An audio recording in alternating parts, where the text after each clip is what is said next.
درود می‌فرستم به شما بازاری‌ها و مردمی که خیابان‌های تهران را به دست خود گرفته‌اید. وضعیت اقتصادی مملکت تا زمانی که این رژیم سر کار هست رو به زوال خواهد بود. زمان این رسیده است که همبستگی خود را بیش از پیش حفظ بکنیم.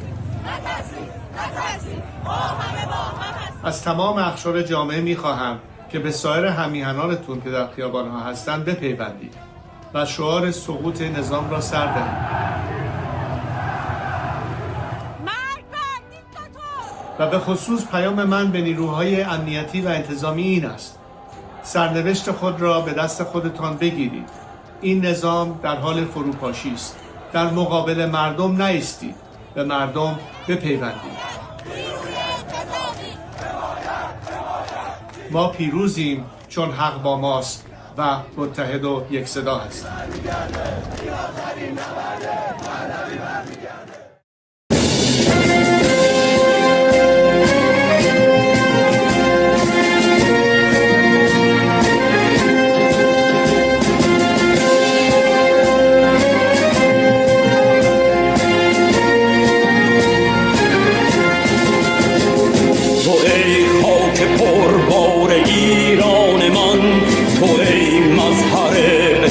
ایمان من تو ای دادگاه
نیاورد جز مهر و نیکی پدید، بداندیشی و کینه و دشمنی، بود خوی و کردار اهریمنی.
ملت بزرگ ایران، این صدای آزادی است. جمهوری اسلامی سقوط کرد.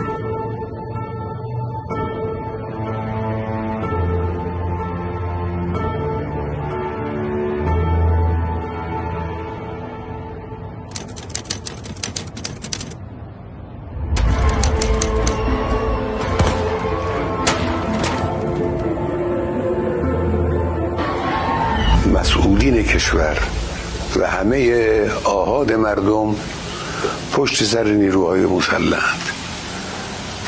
امروز از همه جناح‌های اونا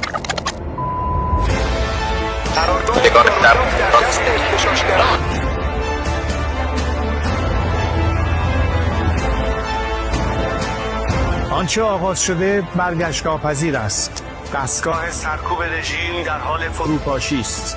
خطاب به نیروهای نظامی و انتظامی و دولتی برای حفظ رژیمی که سقوط آن آغاز شده روبروی ملت ایران نایستید. با ایستادن در کنار ملت جان خود را حفظ کنید. باشد که به زودی در کنار شما باشم.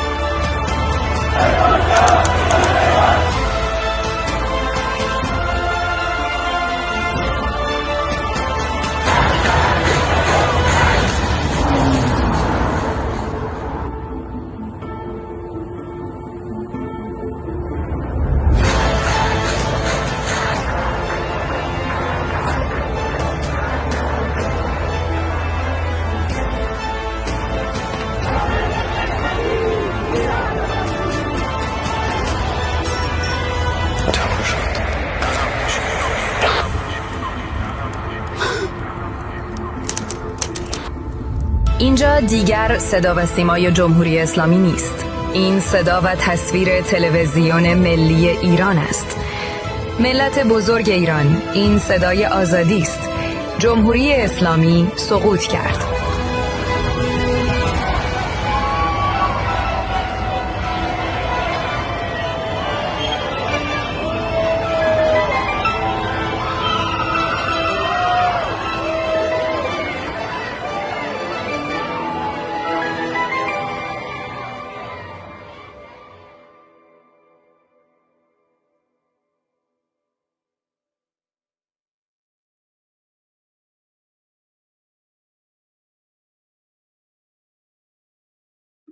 این آخرین نبرده پهلوی برمیگرده. این آخرین نبرده پهلوی برمیگرده. این آخرین نبرده پهلوی برمیگرده. این آخرین نبرده پهلوی برمیگرده. این آخرین نبرده پهلوی برمیگرده. این آخرین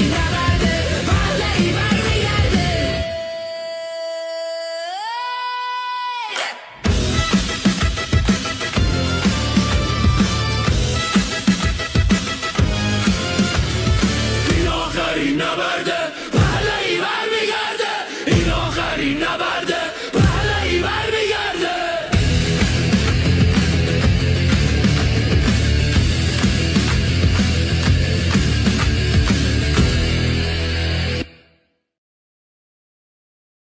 این آخرین نبرده پهلوی برمیگرده. روحت شد. ایرانیان آزادیخواه، فرزندان دلیر سرزمین پارس، با جدیت و عزم راسخ از شما می‌خواهم که قدرت جمعیتان را به نیروهای سرکوبگر نهاد جمهوری اسلامی و تمام دنیا نشان دهید. برخیزید و اتحادتان را به نمایش بگذارید تا تاریکی عقب نشیند. از شما آزادیخواهان می‌خواهم که در کنار هم و در یک روز و یک ساعت در سراسر ایران بزرگ قدرت جمعی خودتان را به صورت امن به نمایش بگذارید. نیروهای سرکوبگر توان مقابله با شما را در همه شهرها و خیابانها ندارند. به نیروهای مسلح ملی فرمان می‌دهم در خانه بمانید. در آن روز بزرگ که مردم قدرتشان را آشکار می‌کنند، از مقابله با برادران و خواهران ایرانی خودداری کنید. به یاد آورید که شما نگهبانان ملت هستید، نه ابزار سرکوب. کشورهای خارجی تنها برای پیشبرد اهداف خود عمل می‌کنند و نبایستی مسئولیت تغییر و جایگزینی حکومت را بر گردن بگیرند. این حرکت نهایی بر دوش شما مردم آزادیخواه خواهد بود. پیروزی نور بر تاریکی قطعی است. به نام ایران و به حکم رسالت تاریخی از شما می‌خواهم که به یاری ایران بیایید. افتخار شما در نگهبانی از تمامیت ارضی ایران و جان و مال ملت ایران است. برخیزید. آزادی شما در همبستگی و شجاعت شماست.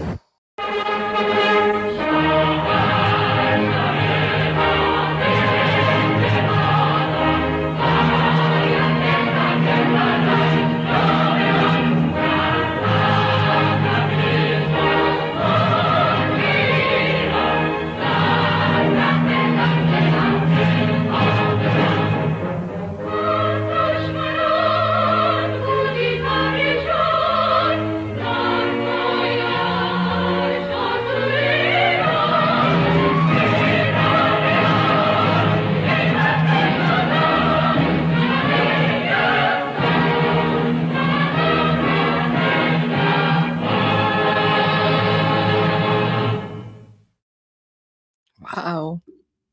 Well, good evening, everyone. Thank you for joining me for today's episode of the Goldie Show. We are just about to get started, guys. There is so much going on, so much that I want to talk about. I don't even know where to begin. The news is just coming left, right, and center. And I know that some of you mentioned that, Mahir Tusi starting a live stream, but he's focusing on Venezuela. And my focus is, of course, Iran and the Iranian revolution, the Iranian civil war. So I want to go straight ahead into the latest and breaking news. And guys, I just want, oh wait, let me change my banner here because the show has now, oh no, wait, it is live breaking. Okay, it's good. So the banner is good.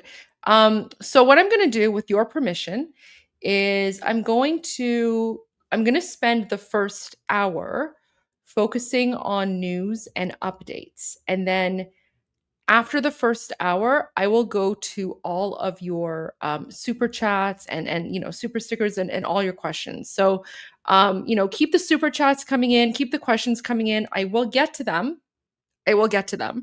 But for the first hour, I just want to focus on the news and just getting the news out there. And then don't worry, I will be here with you all night, and we will get through all of your questions and comments. So just give me an hour.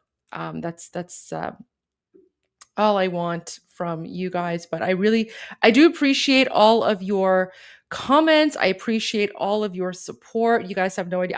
By the way, I had so much fun last night. I cannot believe I literally stayed up until 3 a.m. last night answering all of your questions and comments. So let me fix my camera here. It's a little crooked. Let's fix that. Okay, there we go. But no, I had a lot of fun yesterday. I didn't expect to be up so late, but honestly, you had so many questions and it was an honor. It was an honor for me to stick around and answer all of your questions and comments. So I'm here. I'm here for as long as you guys, want me to be here to answer your questions. I don't know if I can stay up until 3 a.m. though, guys, because I actually have some big news. Guys, I'm doing a radio interview tomorrow about Iran. Guess who is interviewing me tomorrow? Guess okay, so I'll give you a hint. But you can't look at my X account. So if you follow me on X, no. Way bigger than Aaron. Oh my gosh. Nail Bunny, you do you follow me on X, Nail Bunny? Because I was gonna say, if you oh no, screw PBD. PBD's nonsense. I'm not a fan of PBD. No, not Mark. I've already been interviewed by Pierce Morgan. No, guys, huge. Nail Bunny got it right. Guys. I am so tomorrow morning at 11 a.m. Here, let me share this with you. Wait, let me share my screen. How do I do this? Let me go to the right screen here. Here we go. So tomorrow morning at around 11 a.m. Eastern, I am being interviewed by Glenn Beck. Wow. I'm thrilled. Like, I'm just like, ew, I would never go on BBC News. BBC News is like Ayatollah News, right? So there you go. Yeah. So guys, I don't know if you tune in to Glenn Beck, if you listen to his radio show, um, guys, tune in tomorrow at 11 a.m. because he wants me on his show tomorrow to talk about the Iranian Revolution and to talk about why Iranians support President Trump and why Iranians support Israel and why Iranians want the Shah of Iran to return. So huge news. So, you know, I apologize. I apologize for, being a little bit delayed because I was literally dealing with all of that. But yeah, like I'm super excited. Like Glenn Beck is a big deal. So there we go. There you go, guys. So that's the little bit of personal news. So I'm pretty excited about that. And actually, so the reason that Glenn Beck wants to interview me is because of this video that I made a few days ago, right? My Iranian protest 101 video, which I also posted on YouTube, right? So this basically, caught the attention of a lot of people. What's interesting is that it actually went more viral on X than it went on YouTube, but that's beside the point. So, all right, guys, let's get in. Let's dive right in. We're going to go to the news. And then afterwards, I will get to all of your super comments and your super chats. So, I actually have a live stream here. I have a tab, right?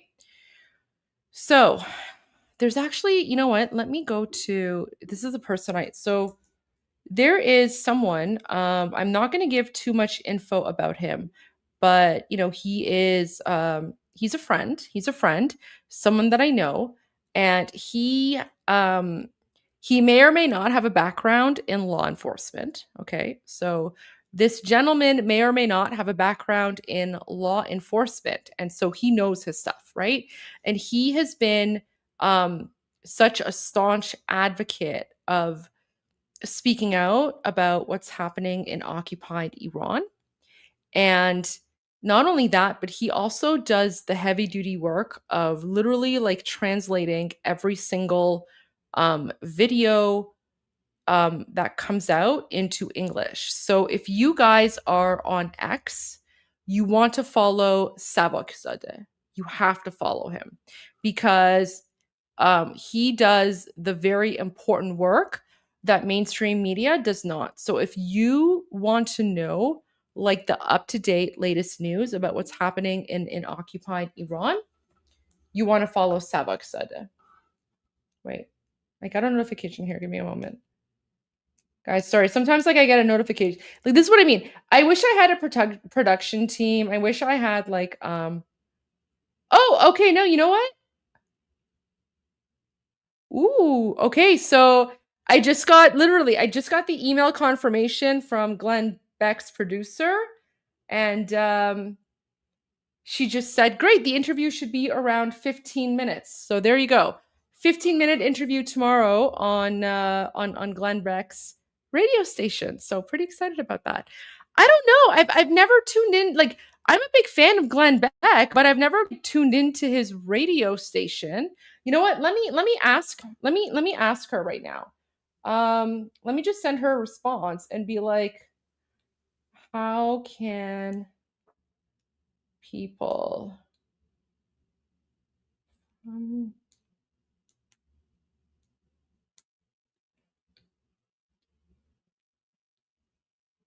sorry. I just sent her an email and I just said, how can people tune in live to listen tomorrow? Okay, so maybe the producer will get back to me during the show here. So there we go. All right, so let's go to some of the posts by Savakzadeh because he has been raising like he's been doing really good work, raising a lot of awareness. Do they give me prepared questions? No, are you kidding me? Guys, do you forget? Did you guys forget? I was a politician. I was a politician for 10 years.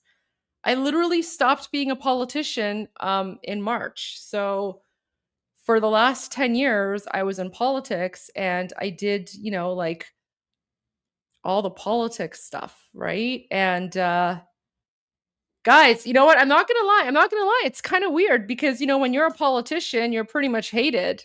You're hated. But now that I'm not a politician anymore, and I'm just like, it's just me. It's just Goldie, and I'm just speaking out. Um, I have a lot of support. So, oh no, I'm not worried about the media training, guys. Like when it comes to politics, like I have had so much media training, guys. You don't want me to turn on my like political, like if I was gonna like turn on my political persona right now, you guys would literally just be like, oh my gosh, what a horrible person. And you would leave because politicians, they're basically trained to be like cardboard cutouts, right? And that's probably why I wasn't a really good politician because I just, um, I don't want to just parrot the talking points. You just want to, I want to say the truth. So, but I mean, if you guys want me to like speak, it, I look 22. Thank you. I'm 40. I'm 40, but thank you. I'm actually 40 years old. But there you go. But no, if you want me to put on like my political face, I could just be like, okay, so here's my political impersonation of like, politicians, including myself.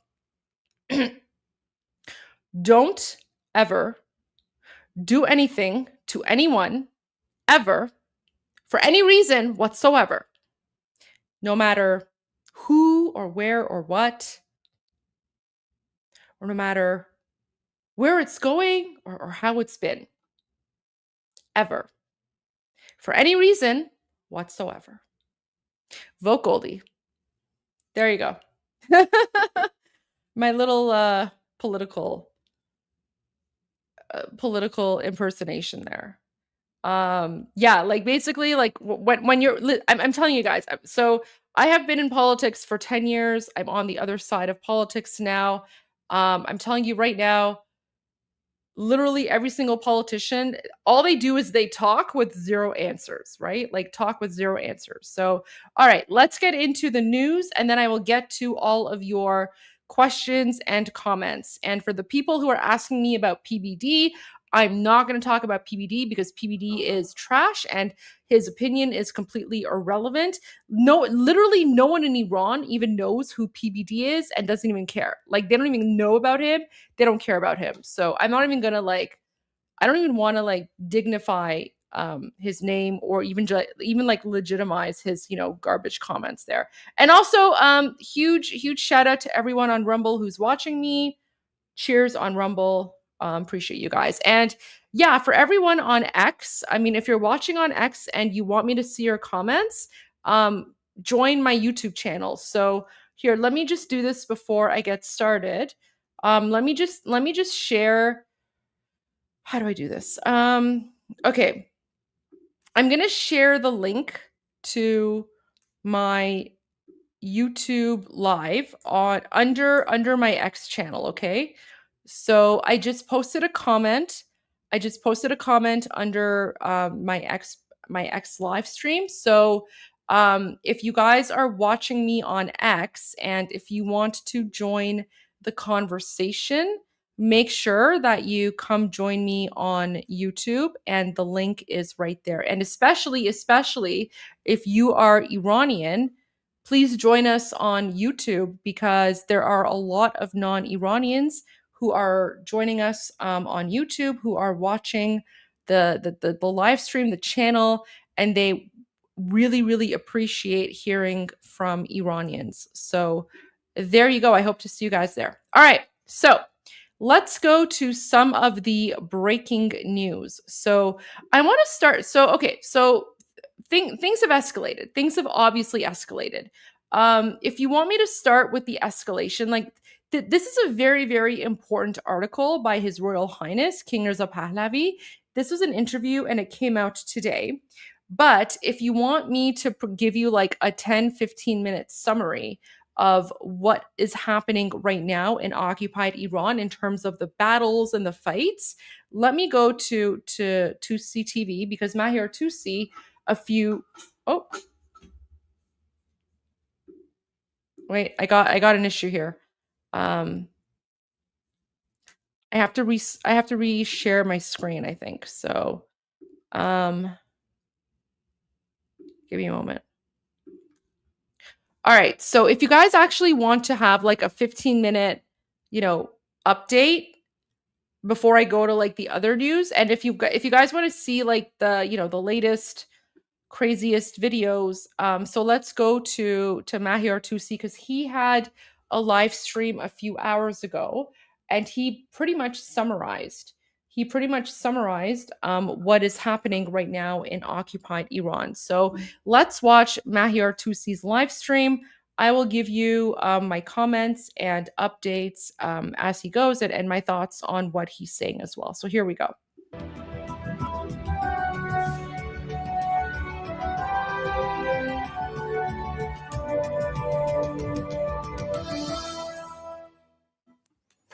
Good morning, good afternoon, and good evening, wherever you are on this beautiful planet. Welcome to Tusi TV. This is your global news channel. I'm Mahir Tusi, and the state of Israel are now preparing their plans for an attack on the Islamic Republic of Iran.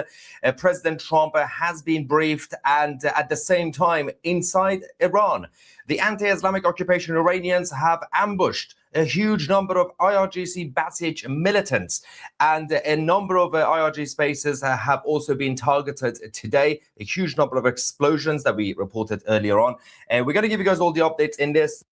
I also just want to point out the reason that I like to share Mahir Tusi's live stream is that I'm not a reporter. I'm not a journalist, right? Like I'm a political analyst. I'm a commentator, right? So I was a politician for 10 years. So what I do is I take the news and I analyze the news. So Mahir Tusi, he is a reporter. He's a journalist. And so that's why I like to share his videos, because he is one of the only people who is actually providing accurate news about what's happening in Iran. And I think someone mentioned I should make a MIGA hat. I actually do have, guys. I actually have a MIGA hat that you can purchase. It's literally on my YouTube channel. Let me see if it's showing up. Yeah, so I don't know why it's not, I don't know why the products are not showing up on my YouTube channel. Maybe it's like a glitch, but let me just share this for you guys. Like so if you want to buy the MIGA hat, just go to my YouTube channel and then go to store, and I actually have a MIGA hat. So if you want to buy the MIGA hat, it's right there, and it's actually like it's embroidered, right? So it's embroidered. It's $30 American, and it's even got like the Iran flag on the side. So yeah, I actually do have that. I've had it for a while. On my YouTube channel. I just don't know why it's not showing up on my YouTube channel. So, oh wait. Oh, technical difficulty here. Let me share my screen again. So, yeah. So,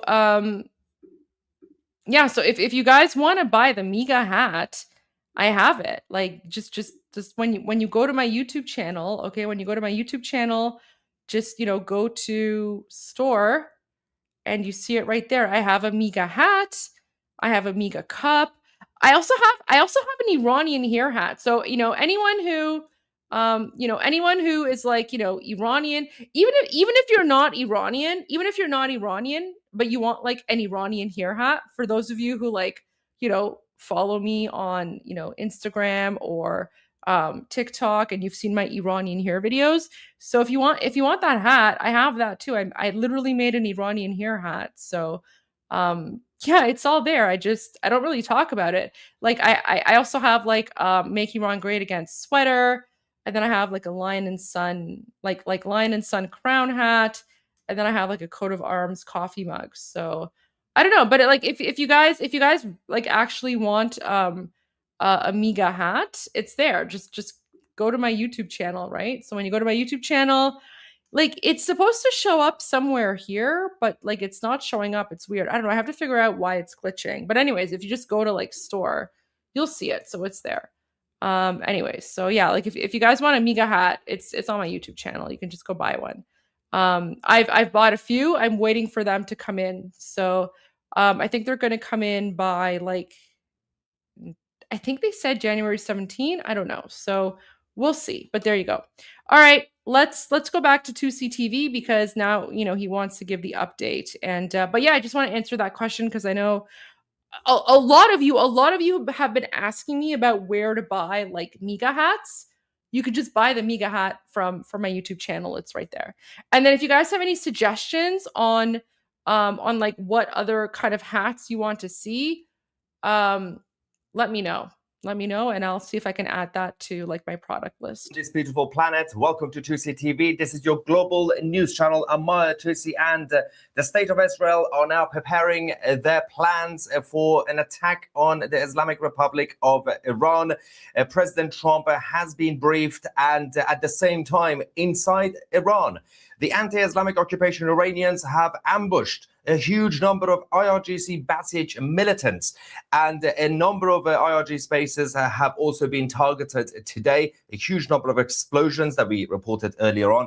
And we're going to give you guys all the updates in this. As you can see, we have a lot of people already watching live, including a lot of trolls, a lot of left-wing Islamist weirdos and newbie trolls who don't understand how this channel operates, and they're going around saying this is fake news, this is clickbait or whatever. Unfortunately, unlike your favorite channel, you trolls, I am not Candace Owens, and I don't go, I don't know, but I know, because I know and I know. And we have, based on the intel that we have received, we know that Prime Minister Netanyahu has obviously seen the plans already. Things will happen. And for those who say, well, how do you know? You're lying. How many times do we have to go through this on this channel? Remember last year with the Iran war, when everybody said, my TC is saying, not talking nonsense, Israelis are not attacking, and they did. And when I mentioned President Trump, people said, no, Trump is not going to hit Iran, and he did. And days ago, when we were talking about Venezuela, no, US is not going to go boots on the ground in Venezuela to, for example, pick up the president. Well, all this happened. So calm down, sit at the back. Let's get on with the show. There is a lot to cover. First things first, before we talk about the Israeli plans and, of course, what will happen to the IRGC, the civil war continues, essentially. First, let's go to Sistan and Baluchistan, where the Baluch have been fighting back massively against the Islamic occupation. Clashes reported there.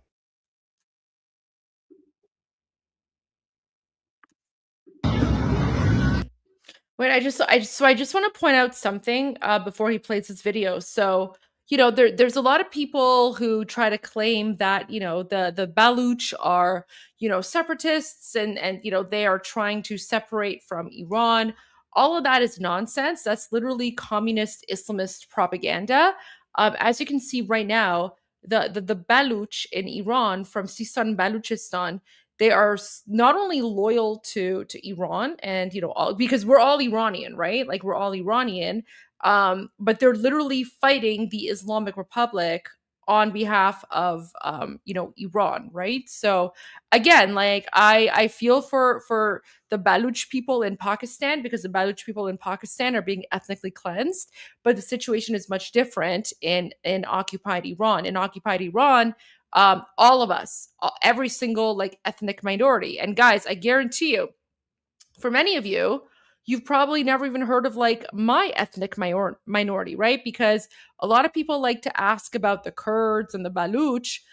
And the reason they ask about the Kurds and the Baluch is because those are the two biggest ethnic minorities, right? But no one's ever asked me about like my ethnic minority and what I think, right? So there you go. But this is what I mean when I say for us, like as Iranians, um, the whole ethnicity thing is kind of taboo because for us, we're Iranian first, and we are all fighting for our country and for Iran, and so we actually don't like it when non-Iranians try to like put a put a difference or distinction between us, right? Because we are all Iranian first, no matter what. And I know for many of you who were here on the live stream last night, someone asked me, about, what about Iranian Armenians? And then, I didn't even know this. I didn't even realize this, but there were, a number of Iranian Armenians who are actually tuning in and watching the live stream. And then they provided super chats and they were like, we're all united, Javid Shah, right? So, which is just amazing, right? But it just goes to show you that for us Iranians, our Iranian identity is the most important thing. And we don't differentiate. We don't make a distinction based on all of that. Like we're all Iranian first, and yeah, like it's just that's what it is. And anyone who wants to like take the racial tensions from, let's say, I don't know, North America or wherever, and if they want to impose that racial tension on Iran, it just won't work. It won't work because our Iranian identity has existed for 3,000 years, and it will exist for thousands of years longer. So I just want to put it out there. So so what you're about to see, it's literally like people in the province, the Iranian province of Baluchistan, and they are fighting the Islamic Republic occupiers because they want to free Iran just like everyone else, right? So let's go back here. Now you have some context. About Venezuela, no, US is not going to go boots on the ground in Venezuela to, for example, pick up the president. Well, all this happened. So calm down, sit at the back. Let's get on with the show. There is a lot to cover. First things first, before we talk about the Israeli plans and, of course, what will happen to the IRGC, the civil war continues, essentially. First, let's go to Sistan and Baluchistan, where the Baluch have been fighting back massively against the Islamic occupation. Clashes reported there.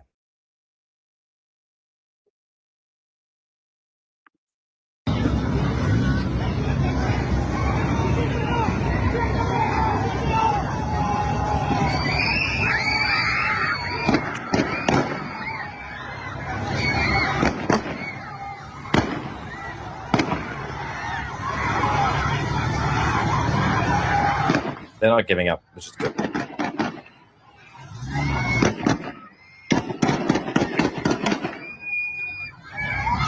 So that's in the southeastern part of Iran.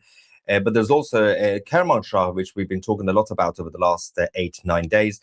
Things continue to kick off there, and it's basically turned into a whole war zone.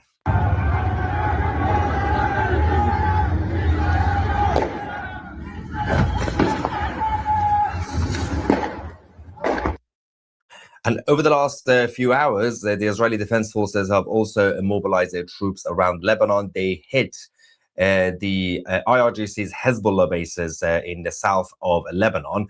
Of course, there is a lot of chaotic situation as well with the regrouping of Hezbollah militants. It seems like the Lebanese government continue to be all over the place instead of actually trying their best to disarm Hezbollah. But as the money runs out from Tehran, of course, Hezbollah will also have to pack their bags and leave. But the issue with the Israelis. So soon you're going to find out more about this, of course, as we are way ahead of the mainstream media as usual. The Israeli Security Cabinet held a 5-hour meeting, and this is about Operation Iron and the Iron Strike, Operation Iron Strike, which is basically the code name now for the attack on the IRGC. Primarily, of course, the ballistic missiles and also the air defense systems. The Israelis, by hitting the Hezbollah bases today, not only sent a message to Iran, but also sent a message to the rest of the proxies that we are still active. The war hasn't stopped, and we are watching you. We know where you are. We know what you're doing, and we are prepared. And then, of course, the plans have now been obviously outlined in terms of what comes next. In regards to the developments, a 5-hour meeting with the Israeli Security Cabinet. Key officials discussed the timings and, of course, the stage and the overall assessment of the threat from the Islamic Republic. The issue is that there's a lot of people who do fear that the IRGC might, for some reason, hit Israel first. I personally don't see why and how. But of course, when you are part of the Israeli government and the IDF, you can't think the way I think. You can't just be like, no, it's not going to happen. Don't worry about it. Everything's fine. You have to be on standby. The Israeli military are now on a state of high alert. There's a lot of military exercises simulating scenarios against the Islamic Republic over the next few days. And that is not going to stop regardless of what happens inside the country in Iran, because you never know. This is day 9 of the uprising, and things have gone well. 9 days, 9 battles, 9 victories for the Iranian people. The IRGC have lost every single day of these battles, but you never know what's going to happen.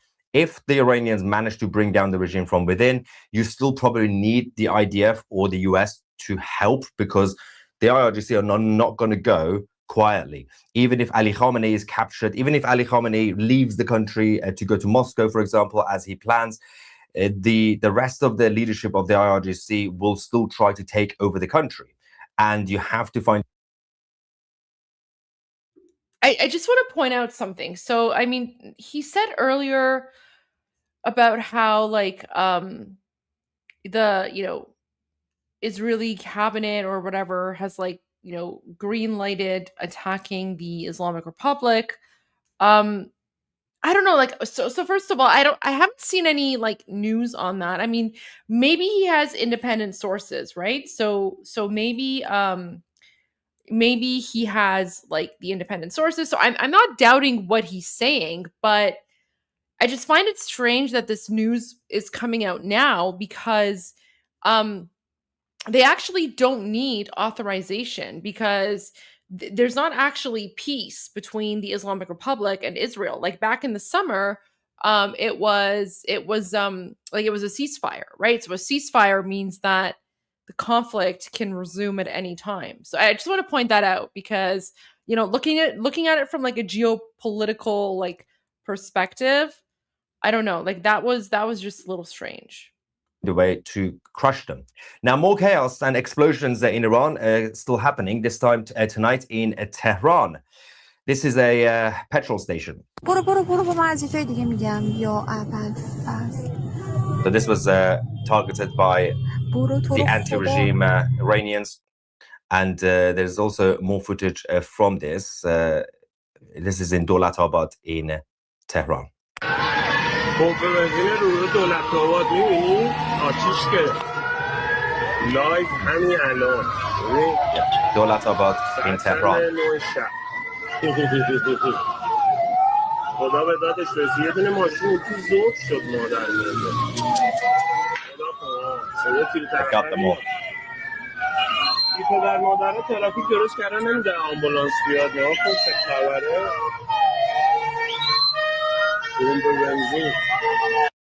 Now, it's interesting because the first few days of the uprising, on social media, there were a lot of Iranian supporters who were saying it's just exaggeration. They would say, oh, Iran is on fire, right, because of the protests and everything else.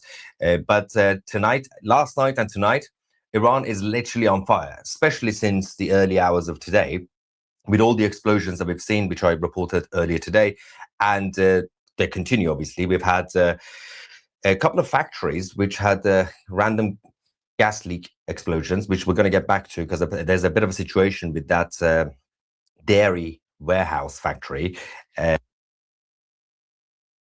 So the reason that he said, random gas leak explosion is because one thing that those of us who've been monitoring the situation in occupied Iran since the 12-day conflict in the summer is that as soon as the ceasefire was called, since then, there have been literally, like, at least one random gas leak explosion every week.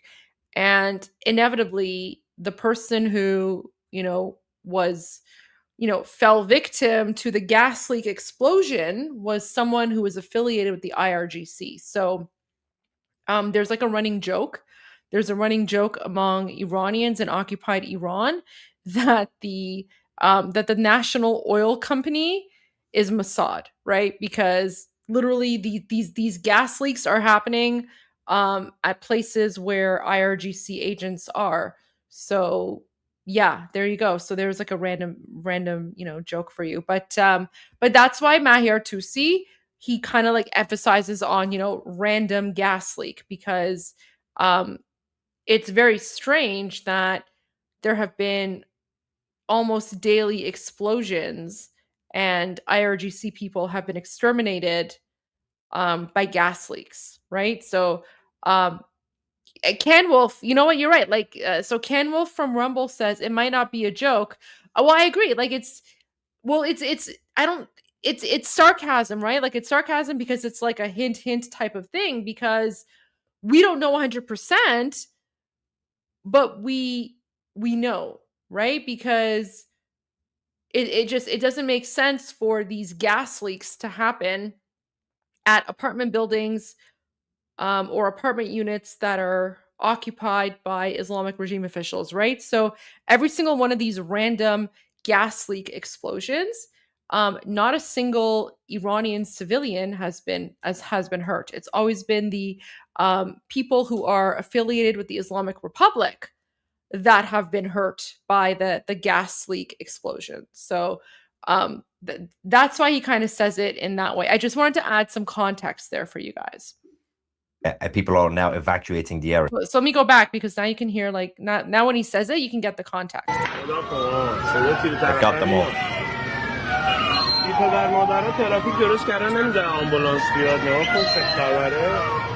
I think I did it wrong here. Let me go back. Khamenei leaves the country to go to Moscow, for example, as he plans. The rest of the leadership of the IRGC will still try to take over the country, and you have to find a way to crush them. Now, more chaos and explosions in Iran are still happening, this time tonight in Tehran. This is a petrol station. So this was targeted by the anti-regime Iranians. And there's also more footage from this. This is in Dolatabad in Tehran. پمپ بنزین روی دولت‌آباد می‌بینی؟ آتیش گرفت. لایو همین الان. Dolatabad in Tehran. خدا به دادش رسید. یه دونه ماشین تو ذوب شد مادر میاد. خدا خدا. صدا تیر طرفی. این پدر مادر ترافیک درست کردن، نمیده آمبولانس بیاد. نه کن چه خبره.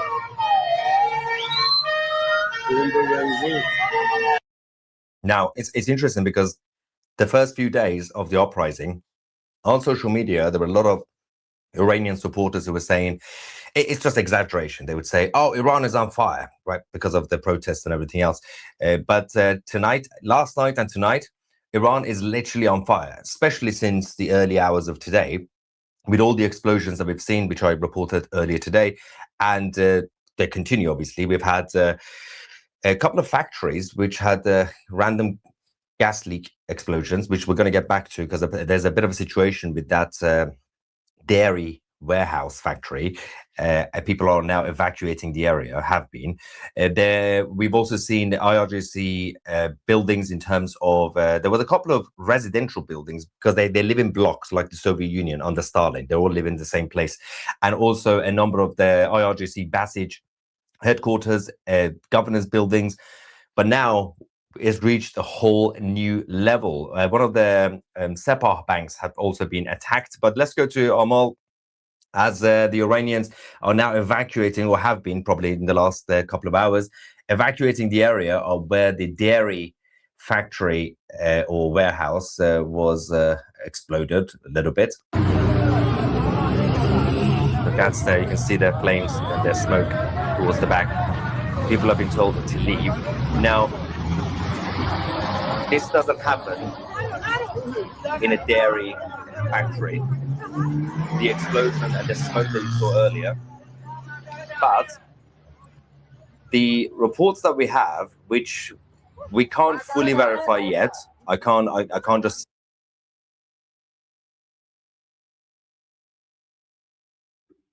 I want to point this out, guys. Okay, so you know, dairy factory, all that stuff. Like, when I was a politician, I represented a very rural area, in Canada. Literally the best riding in Canada. It was called, it's called Carleton. I miss Carleton. If anyone from Carleton is watching, I love you guys. I miss you. I get your messages all the time, and yeah, I miss you guys just as much as you miss me. So I just want to put it out there. But aside from being like literally the best riding in all of Canada, Carleton has a lot of dairy farmers and a lot of, dairy factories and, whatever, where basically they, process milk and things like that. Literally, like there's no such thing as having an explosion at a dairy factory. It doesn't exist. It doesn't exist, right? So the fact that the Islamic Republic, they're trying to cover up this explosion at a dairy factory as if like this is like this is just, I don't know, not even like a human error or something. It's messed up because I have literally been to so many dairy farms, so many dairy factories. You do not have a random explosion at a dairy factory due to ammonia, right? Because I think the Islamic Republic is trying to blame, I don't know, like the manure or the fertilizer or something for the explosion. But again, as like, someone who has visited many dairy farms, many dairy factories, I've literally like walked through manure and fertilizer. It's literally impossible. It's impossible for that to happen. So but this is how the Islamic Republic is now trying to cover for the fact that they are using various facilities to hide their arms, right? So like the fact that Mahir Tusi is reporting on an explosion at a dairy factory, like that's weird. That's weird. I've never heard of like an explosion at a dairy factory, right? So but this is how messed up the situation is in the Islamic Republic, right? So let me go back a little bit and pay attention to this, especially for those of you who are, in the ag sector. Like it's so messed up. It literally makes no sense. It makes no sense. The house was exploded a little bit. But that's there. You can see the flames and the smoke towards the back. People have been told to leave. Now, this doesn't happen in a dairy factory. The explosion and the smoke that you saw earlier.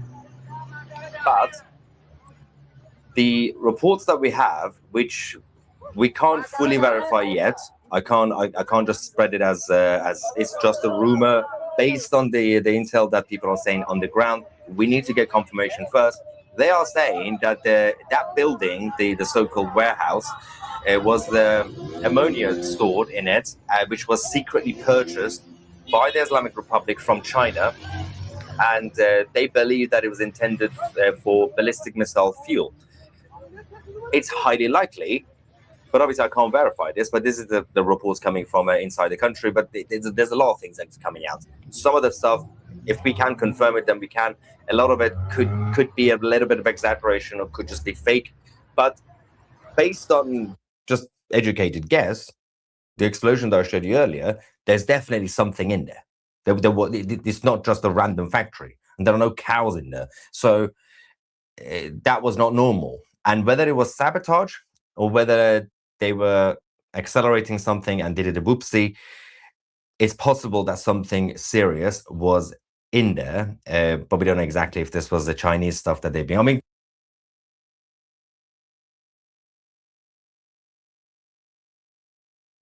Mike was muted. I'm telling you guys right now, as someone who has been to numerous dairy farms and numerous dairy factories, There is literally no reason for a dairy factory to randomly blow up. There is no reason for a dairy factory to randomly blow up. Like, that is red flag all over. No, it's not insurance fraud. These are terrorists trying to cover their bases, right? So yeah, like they were hiding something in there, and now they're trying to blame the dairy factory. Like, it's very weird. Very weird. It does not pass the smell test, especially as someone who represented a very rural agricultural area for 10 years. Like, I have been to every single farm you can think of, farm, greenhouse, like whatever. I've been there. Farmers love their animals. Farmers protect their animals. Literally no farmer in the world would ever want to like jeopardize their animals. So this has Islamic terrorism written all over it. This is the Islamic regime using like a dairy farm as a cover for Islamic terrorism. Just want to point that out. It's likely it was Chinese because, you know, they probably got it from Temu, Alibaba. Esfahan, the third largest city in Iran, a complete war zone. Let's go. Yeah. The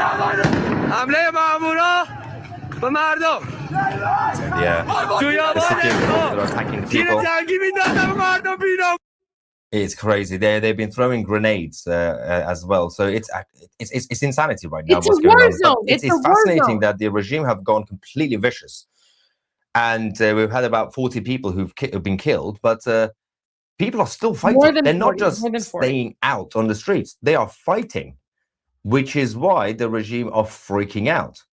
The ordinary security forces, the ordinary police officers, they don't know. They're out of practice. They used to deal with people who come out in big crowds, protest, and you just shoot at a couple of them and they run away, they go home.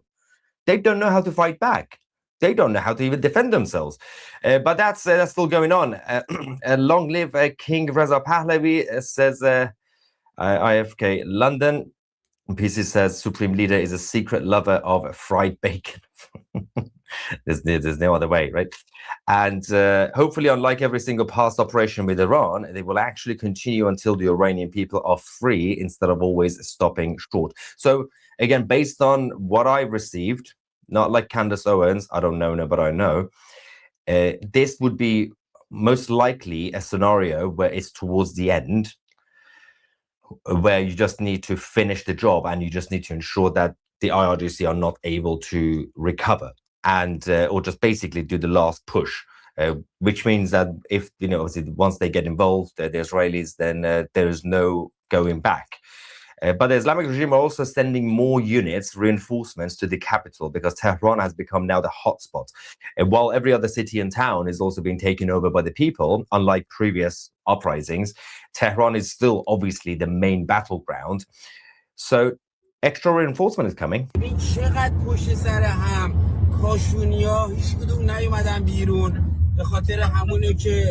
همه دارن به سمت قم میرن. ببین a lot of people are going towards Qom. کاشون اونایی که میخوان بیان بیرون خواهشان ببین قمیا چقدر ظلم دارن میشن. ببین چقدر saying a lot of reinforcements also going towards Qom and Tehran as well. Saying people from Kashan, he's saying people come out, go to Qom, which is near Tehran, support them. Yeah, he's basically begging people to come out from Kashan. We have had smaller gatherings there, but that is a good point as well, because obviously if everybody in every area comes out, even a smaller crowd, you could easily paralyze the reinforcements, because they have to keep going around and they don't have enough people, the IRGC, to patrol every single area of every single city and town. So that's the best thing that people can do. The Iranian people are fighting not only to free Iran, but Iraq, Lebanon, Yemen from their militia. Big thank you to the Iranian people, Israel, US, and of course the so-called Palestinian territories, because without the IRGC's backing, a lot of the resources for the Palestinian Authority, and of course Hamas and the Islamic Jihad will die out. Now, as we said earlier, there was a bit of a situation tonight as a huge group of IRGC Basij personnel were being transported. This is in Naziabad, which is in the southern part of the capital, and people managed to ambush the bus and destroyed it.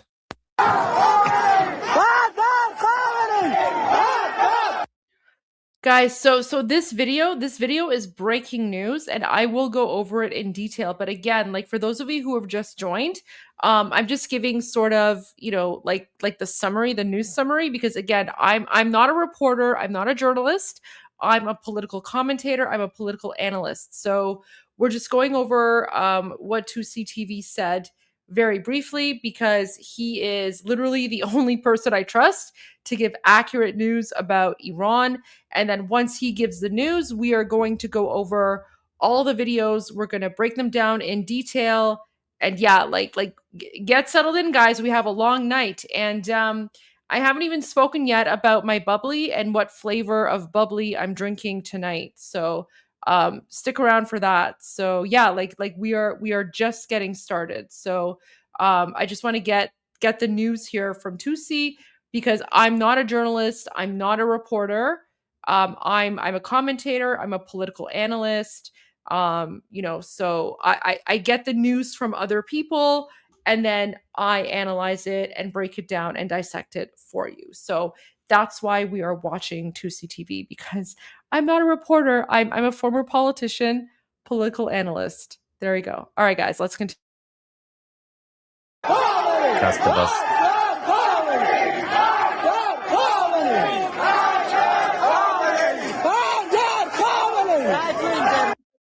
Now, we can't confirm about the well-being and the situation, the condition of the militias, the security forces, basically, whether they managed to escape, whether they were captured, or if they did die, because there have been a number of people from the other side who've been massively injured as well. But yeah, we don't know exactly what happened to them, but we do know that they lost their transportation and their bus. So, whoopsie.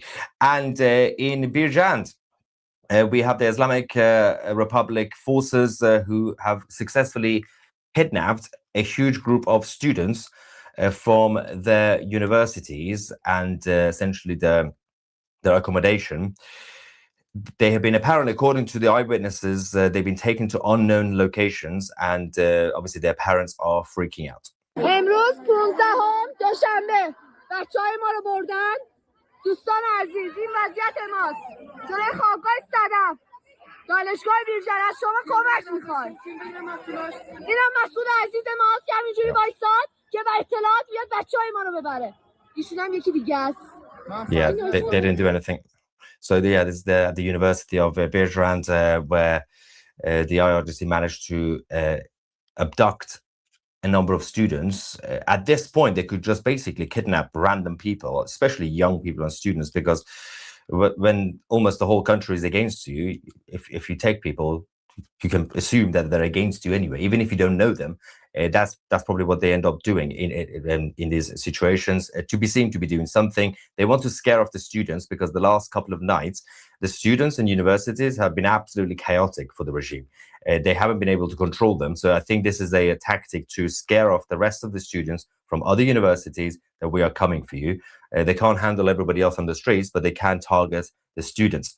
Now, there's the latest message coming from the Crown Prince of Iran, Reza Pahlavi, who has said, dear compatriots, the shooting of the brave and noble people of Malakshani, the killing of the city's youth, and the subsequent cowardly attack by the regime's mercenaries on Elam Hospital, which we showed you last night, are a crime that recalls the massacre of the people of Zahedan on the Bloody Friday in 2022. A regime that kills unarmed young people and raids medical centers clearly has no legitimacy and is nearing its end. To the suffering and patriotic people of Malakshani, and Elam, I stand with you in grief and solidarity, and I assure you that Khamenei and the corrupt, murderous ringleaders of the Islamic Republic will pay the price for this crime. Now, the most important thing that the Crown Prince mentioned in this statement was actually the fact that not only that this type of regime doesn't have legitimacy, which we know, is that it is nearing its end. And I've been saying since day 3, if you see the regime getting vicious, it's not because they are in control, it's because they've lost control. Once they are losing, they bring out the big guns because they are drowning and they want to drag everybody down with them. It's very different to previous situations. You can see from the body language, you can see from the only limited number of clips that we are getting from Iran, you can see the way the security forces are standing around, even when they are trying to charge towards the crowd, or even if they're trying to shoot at people. The lack of confidence is quite clear compared to any other previous uprising or protest. Back in the day, they knew exactly how to mobilize. They form lines, they have bigger numbers, and they basically kettle people and they start shooting people. They were more professional before because they were in control. In this case, they're all over the place and they are getting attacked massively by the people. And that's why, in desperation, they end up killing. And if they were in control, a lot more people would have been killed. But of course, that hasn't happened, fortunately. But still, a lot of people have lost their lives. Now, in Elam, this is the same place where the hospital was attacked last night. In response to the attack, the Iranian people have hit back. Revenge happened tonight. They managed to enter a branch of the IRGC bank, or the Sepah bank, which basically has direct links to the military part of the IRGC. And they managed to destroy the equipment in the bank, which obviously will paralyze the regime's finances. They went in. And that's how you do it. That's Bunker Sepah. Brave. So this is fascinating because, again, just like the first few days, it seems very organized in a good way. People know where to go, what to do, and when, and or even how. We've seen the right time people attacking and taking over governors' buildings, for example, or the city halls, or, for example, the IRGC Basij headquarters. They know exactly how to do it and when. Obviously, because people are spread around the country, they managed to drag and draw a lot of the security forces to one corner, and then the other group would go and basically target certain places without any resistance. Now, there have been a number of places where there was shooting, obviously, outside police stations, but it's interesting that there are basically police officers and security officers trying to protect the police stations, right? You have to protect it. So for those of you who are saying that you need an Iran Revolution song in English, so someone actually just a few days ago made a song. I think it's an AI generate, like it literally sounds like an AI generated song, but it's in English and it's about President Trump going after the Islamic Republic. And what's really weird is that like it sounds like it's a country song. So it's like a country song, and it just sounds like a cowboy who's singing about President Trump going after the Islamic Republic. So I'll play it for you guys during like my, a commercial break or something. But right now we're just gonna finish watching the news, and then I will get to some more updates. But yeah, like someone actually made a song. It's like a country western song about the Iranian Revolution. And yeah, I'll play it for you, but not right now, in a little bit. And you have guns. And somehow they still lost it.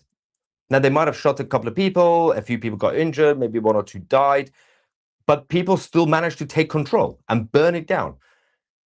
Now, is it because they're afraid?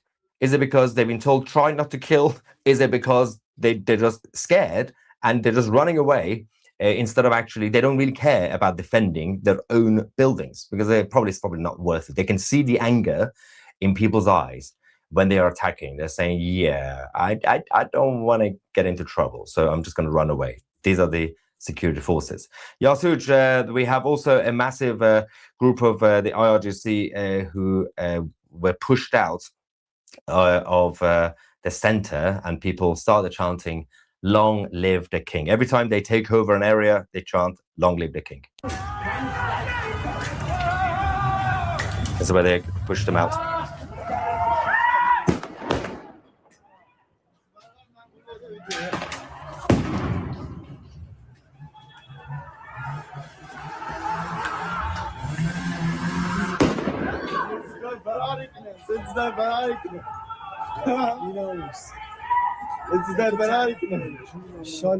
A lot of tear gas as well, and smoke bombs.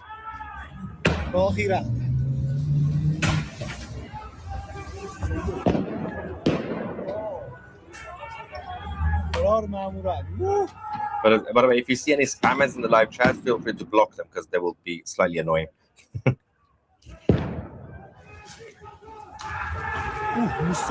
Said hello TC, 28,000 viewers. Hopefully your dad is safe. I just want to point out, like, do you guys hear like the gunshots and the gunfire in the background? Like, that's the reality of being Iranian, guys. Like, that's the reality, right? Like, Iranians are unarmed and they're fighting for their freedom, and then all you hear is these like Islamic terrorists in the background, literally, like, you know, open fire, shooting into us, right? Like, it's just, I mean, for us Iranians, it's just like, okay, we're used to it, right? It's like this is what we've been dealing with for 47 years, but literally every single time, like it's every single one is a terrorist attack, right? Like, it's a terrorist attack. And yet this is what so when people ask, like, why haven't Iranians risen up? If Iranians hate the Islamic Republic, if Iranians want to overthrow the regime, why haven't they risen up? Well, this is literally what happens when we rise up. They bring out their, you know, military grade weapons and they just like open fire into crowds of unarmed young people. Started chanting, "Long live the king." Every time they take over an area, they chant, "Long live the king." This is where they pushed them out.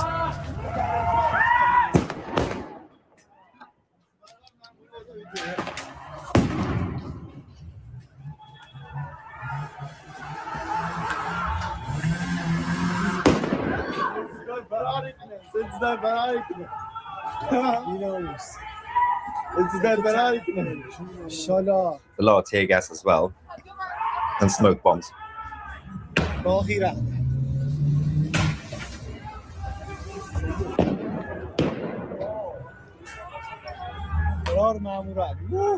But by the way, if you see any spammers in the live chat, feel free to block them because they will be slightly annoying.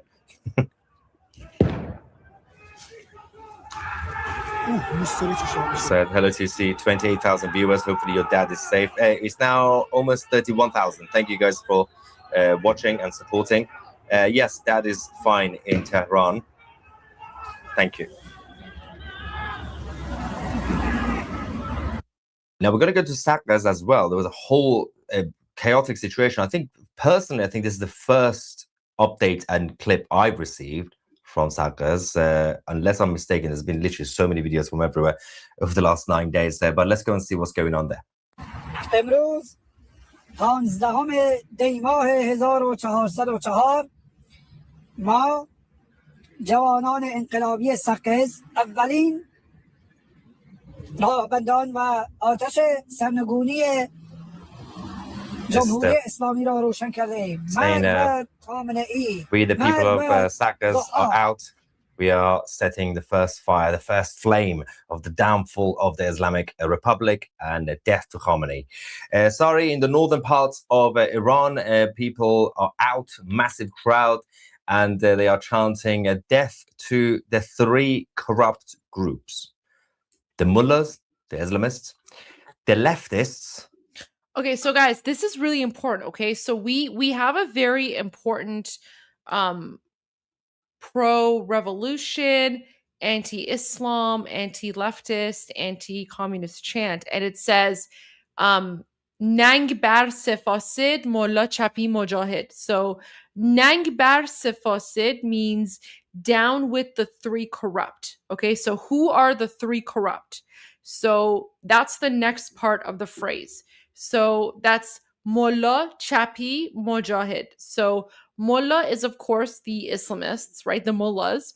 Chapi is like the woke progressive leftists, right? Like the wokes. Again, I'm not talking about the center right. I'm not talking about like normal, regular leftists. I'm talking about like the ultra woke leftists. And then Mujahid is the communist Marxists. So we Iranians, we literally have a chant that says Nang bar sefasid mullah chapi mujahid, which means down with the three corrupt mullahs, leftists, and mujahideen, which translates to Islamists, woke progressives, and communists. Now, why do we say that? Because in 1979, there were three groups. There were three groups that facilitated the 1979 Islamic Revolution. The first group was, of course, the Islamists. The second group was the woke progressive leftists. And then the third group was the communists and the leftists. So we actually have that. We literally have like one of our anti-Islamic Republic, pro-revolution chants is Nang bar sefasid mullah chapi mujahid. So we Iranians, we've already rejected communism. We've already rejected Islamism. We've already rejected, like woke progressivism, like all of that. Like we don't have the patience for it, right? Because we recognize that those ideologies are a danger to society, because those ideologies contributed to destabilizing Iran in the 1970s and turning our country into a 7th century Islamic hellhole governed by Sharia law. So we are done with it. So this is chant that Mahir Tusi is going to share right now in this video. So I just want to give you guys some context on that. We, the people of Saqqez, are out. We are setting the first fire, the first flame of the downfall of the Islamic Republic and death to Khamenei. Sorry, in the northern parts of Iran, people are out, massive crowd, and they are chanting death to the three corrupt groups: the mullahs, the Islamists, the leftists, and the mujahideens, who are basically the combination of Marxists and Islamists. Which is a fascinating thing, by the way, because the problem in Iran is that you got the Islamist side who are in charge, then you got the left who was in the coalition of the international left, the socialists and center left and everybody else, and then you have the Mujahideen or MEK who are on their own left wing, they're communists, and they're also Islamists or Islamic. At least culturally they are Islamic. They're also a cult, but this is the chant in the northern part of Iran.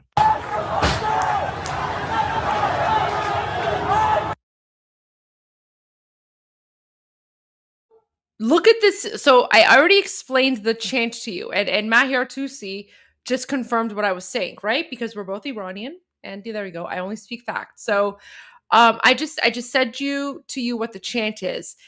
Down with the three corrupt mullahs, leftists, and communists. And now you're about to see a huge crowd of Iranians in occupied Iran, this huge crowd, and they're literally chanting death, or down with the three corrupt mullahs, leftists, communists, right? So when I say that, like, this movement in Iran is literally MIGA, it's literally MIGA. It's about make Iran great again, and it's about rejecting Islamism. It's about rejecting communism. It's also about rejecting like woke leftist progressivism, right? So just listen to this.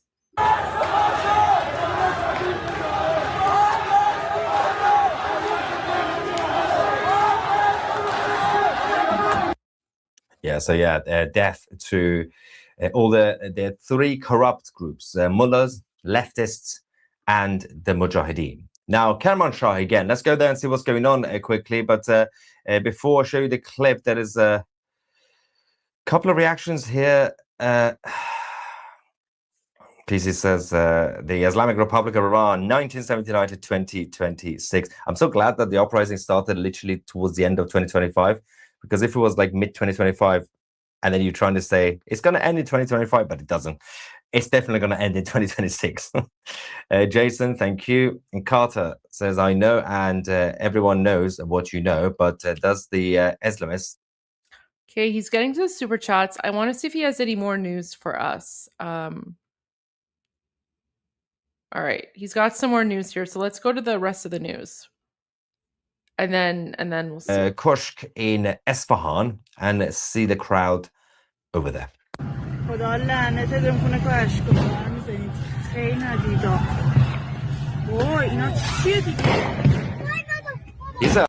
Okay, so I just want to read the caption for you here. So the caption here says, Kushk Isfahan, Gaz Ashkavar alayh zanan. So what the caption reads is like, in like the district of Kushk in the city of Isfahan, the Islamic regime riot police threw tear gas at a crowd of women. So literally these are unarmed women and children who are just peacefully marching because they just want to live in a free country without Islamic Sharia law.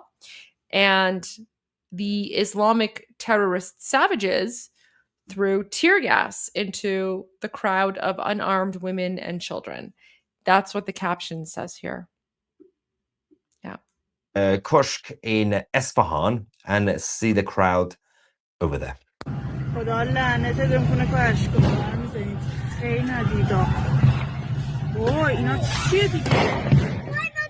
These are a group of people, women who are wearing, who are covering their hair. I'm not really sure what's going on over there. Like you can even hear the child's voice there. So the child's so you can tell whoever's filming this is inside of a car, right? Because that's like the windshield, that's the wipers or whatever. And then you can hear the little child. The little child is terrified. She's like, Baba basse, Baba basse. So Baba means dad. I call my father Baba, and I actually know my Baba is watching right now. So hi Baba, love you. But she's literally saying Baba basse. That means like, dad, enough, like let's run away, right? And then her father is trying to comfort her, right? Because of course, like what's he supposed to do when he's just driving down the road, and then he comes across a bunch of like savage Islamic terrorists throwing tear gas into a crowd of unarmed women and children, right? And then you can even hear like this poor Iranian child is just literally terrified. These are a group of people, women who are wearing, who are covering their hair. I'm not really sure what's going on over there. I don't know which side is on which side, by the way. لعنت بر جمهوری اسلامی. You know what? Like shame on these Islamic savages for traumatizing little kids like that, right? Like just aside from the women and children who are out in the streets and they're being attacked, right? Just listen to the horror in that little girl's voice in the car. And she's like, Baba, basse means run away. Like, she's like, that's enough, right? Because she doesn't know what's going on. So, of course, she thinks like her father can control the situation. She's like, Baba, basse, bodo, like, run away. But of course, her father, he also knows that if, and this is a messed up part, right? Like, this is a messed up part. So her father also knows that if he was going to like suddenly like turn around and run for it or something, that would actually draw attention. And if you actually try to like run away or like, turn your car and drive off, that would actually get the attention of the Islamic terrorists, and then they would come after you. So in a lot of the videos that we see where Islamic terrorists are going after Iranians, one of the reasons that, a lot of the cars who are around, they don't move, they don't do anything, is because it's like they just want to be invisible, right? Like it's just like, let's not move, let's not draw attention to ourselves. So if you're wondering why the father is not moving the vehicle, that's because he knows from experience that in a situation like that, in a situation where you're caught in a place where the Islamic savages are attacking people, your best bet in order to remain safe is to just not move, right? It's basically to like become a statue, right? You become a statue, hopefully that makes you invisible, and hopefully exactly, he does not want to draw fire. So that's basically what the situation is, because and you know what, and even that's not good enough, because there have been other instances where cars have like not moved, and yet Islamic terrorists have walked up and shot them. And that's exactly what happened 3 years ago to a 9-year-old boy named Kian Pirfalak. And Kian Pirfalak was brutally murdered by the Islamic terrorists, right? And he was sitting in the backseat of the car. He was an 8-year-old boy sitting in the backseat of the car, and he was shot to death. He was shot to death in a scenario exactly like this one here. So there you go. So I just want to replay this again, but now you have a little bit of context as to, first of all, what the little child is saying. So the little child is saying, Baba, Baba. Baba means father. Baba Bassett, like dad, enough, right? Because she thinks he controls the situation, which is heartbreaking.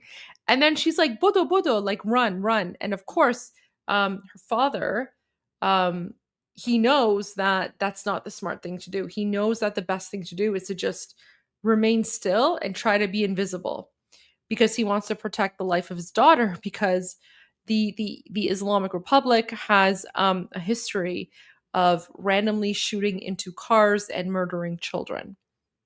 So it's when you know that context, this video is just, it's incredibly heartbreaking. From South Africa. Thank you guys from South Africa, and cross-cultural as well. Let's quickly go to Koshk in Esfahan and see the crowd over there. خدا لعنتتون کنه که اشکو من میزنید خیلی ندیدا اوه اینا چیه دیگه There's a group of people, women who are wearing, who are covering their. Like, do you like? You can even see the gunfire. Where is it? You can see, like, they're right there, and then you can see the lights, the explosions from the gunfire, right? Like, I don't even know how to describe that. Look at that. There's a group of people, women who are wearing, who are covering their hair. I'm not really sure what's going on over there. I don't know which side is on which side, by the way. It's not clear.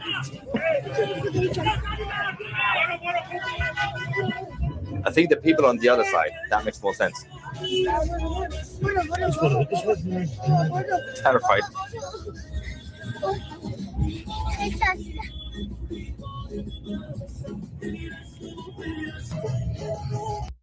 So as soon as like this is also tragic, like as soon as it kind of clears, the dad, like, he puts the gas on the pedal and he starts like just driving through as fast as he can, because it's literally a war zone. It's literally a war zone right now. Like it's civil war. It's civil war in occupied Iran.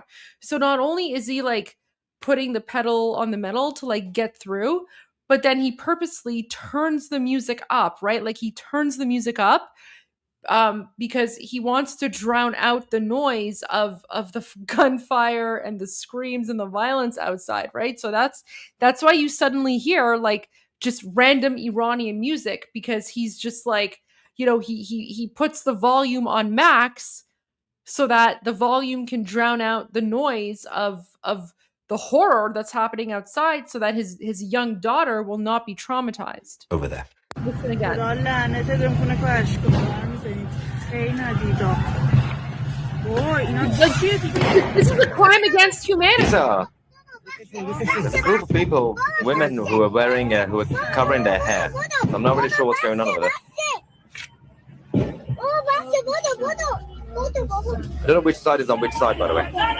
And I also want to point out, music is haram. So music is haram in occupied Iran. So technically, he shouldn't even be playing music in the first place. But like, that's how bad the situation is, where he's literally willing to like risk playing music that's haram in order to drown out the sound of like gunfire and screams and violence outside, because his poor child is traumatized, right? So he's like F it, like turn up the volume, let's play the haram music, because that maybe that will like, you know, drown out the volume here, right? خیلی ندیدا. اوه اینا چیه دیگه؟ These are there's a group of people, women who are wearing, who are covering their hair. I'm not really sure what's going on over there. I don't know which side is on which side, by the way. It's not clear. Oh my God. I think the people on the other side, that makes more sense. Terrified.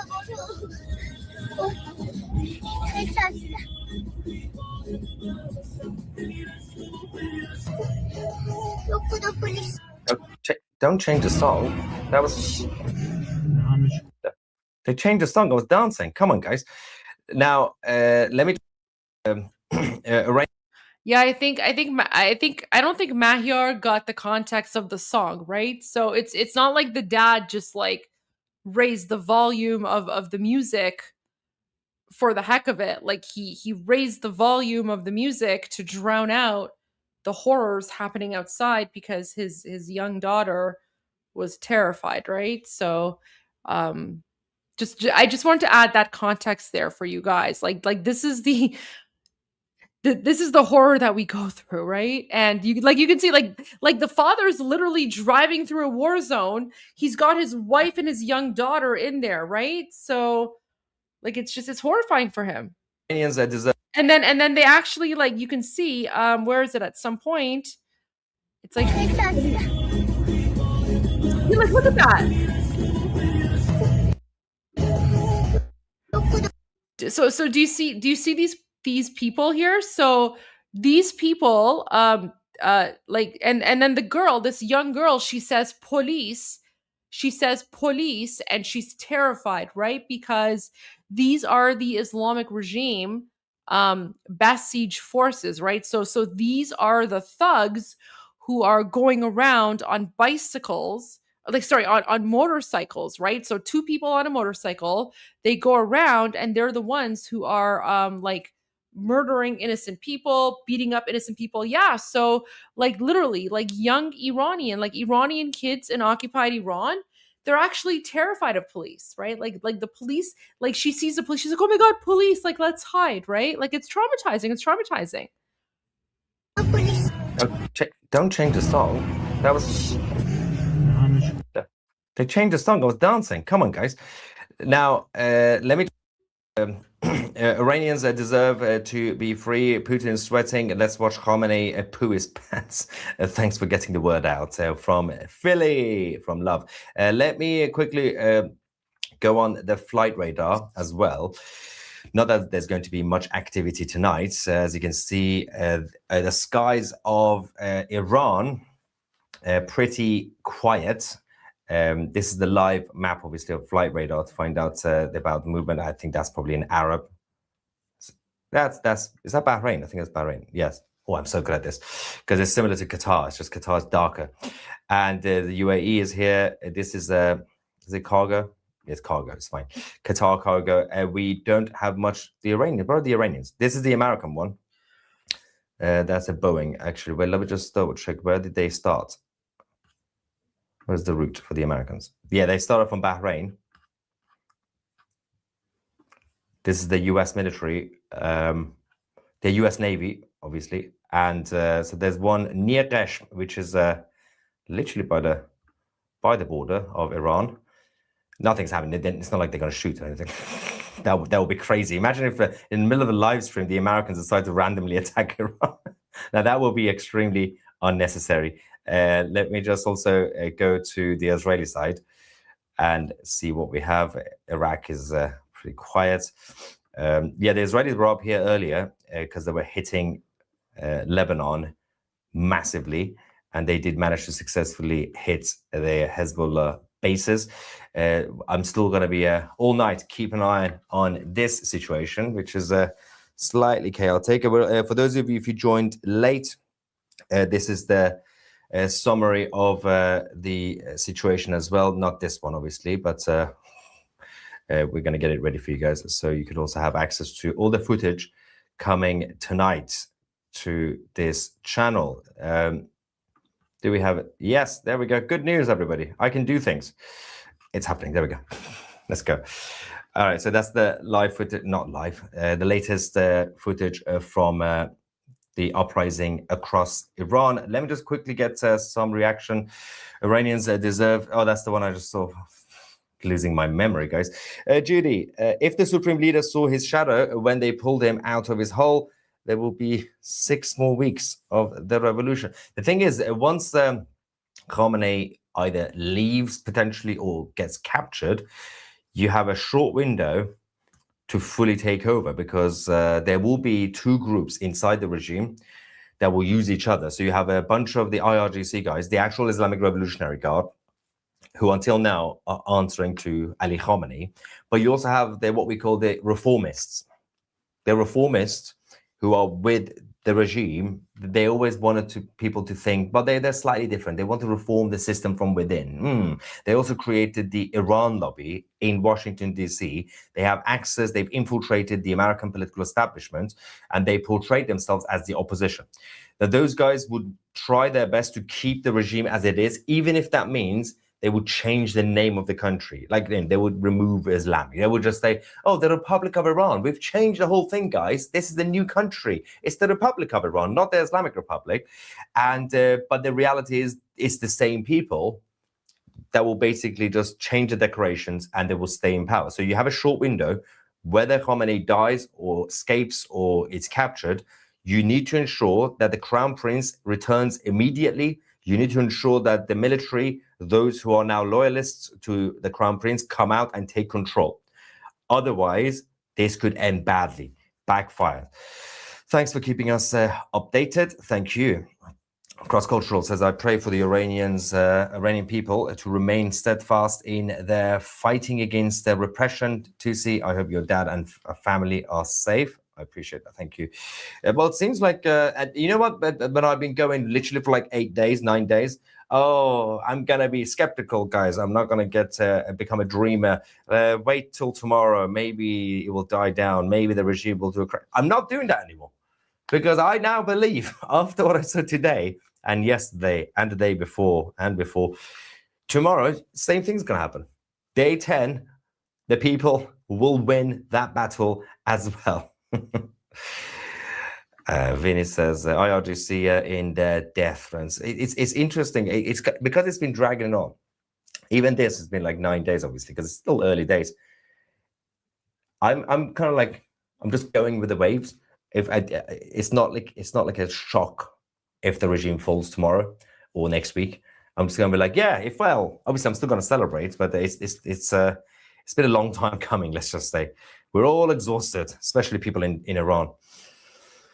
Political scientists claim that protests reaching 3.5% of the population is coordinated. Action can topple Iran currency. Yeah, so firstly, you don't need a big crowd for any revolution. You saw Syria. I mean, they did have guns.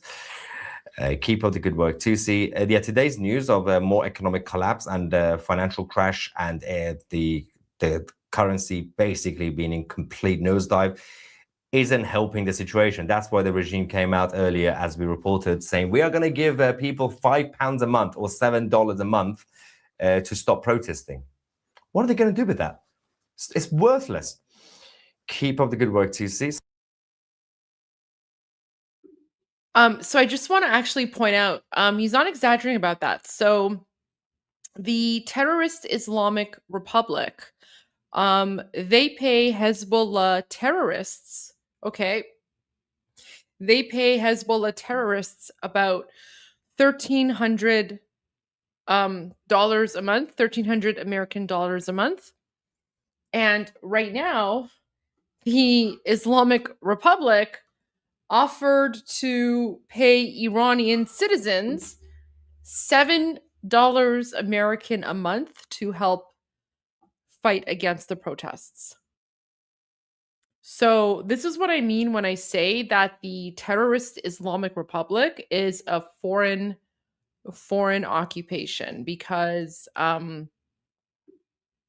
they are willing to pay Hezbollah Arabs who are not Iranian $1,300 a month, and yet they only offer $7 a month to Iranians, right? And it's right there. Like, let me pull it up for you. It's in the New York Times. New York Times. Right? So, like, if you think I'm joking, here you go. Here you go. Literally. Here you go. So this is a New York Times article. This is from, today, right?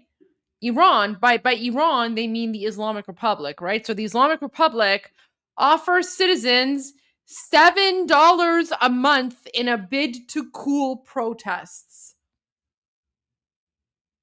right? Meanwhile, the same terrorist Islamic Republic pays non-Iranian Hezbollah Arabs, right? Like Hezbollah Arabs, right? Hezbollah are terrorists. They pay Hezbollah at least $1,300 a month, right? $1,300 a month for terrorism. They pay to non-Iranian Arabs, okay? Using Iranian money, by the way, every single dollar that goes to fund Hezbollah, okay, every single dollar that goes to fund Hezbollah comes from Iranian money, Iranian resources, okay? So they are this is what I mean when I say that the Islamic Republic is a foreign occupation. They have invaded Iran. They are not Iranian. They are holding Iranians hostage. They are holding my people hostage because they are using Iranian money to fund Muslim Islamic terrorism around the world. And yet when it comes to Iranians themselves, $7 a month, supposedly.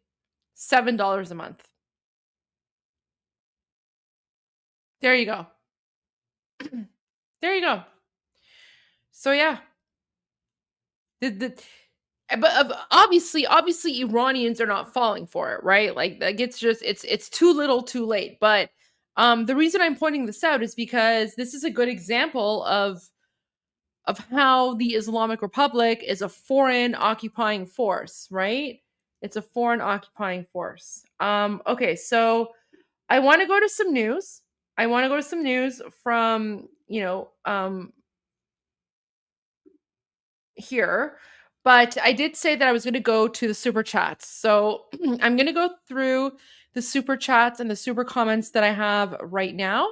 And then I will get to the news because I do want to give you guys some updates. And I do appreciate all of your super chats and super comments, and I will answer all of them, I promise. So we have a super sticker from Dan Vara. Thank you so much, Dan. I hope you have been enjoying the live stream. Thank you for being here. Thank you for your support. iDub says, God bless Reza. God bless Iran. Greek from New York City. Oh, thank you so much. Thank you. I love that. Like I said, I love Greek people. Greeks and Iranians, we're basically cousins, right? Like our cultures are so similar. Even our foods are similar, right? Like there's so much about our food that's really similar. So I have a lot of respect For Greek people, I love Greek people. I love Greece. I love Greece. I love everything about Greece. And like I said, like Greek olive oil, I mean, I don't want to say it's better than Iranian olive oil because I mean, I've been to the northern part of Iran and I've been to like, olive oil stores in like the northern part of Iran.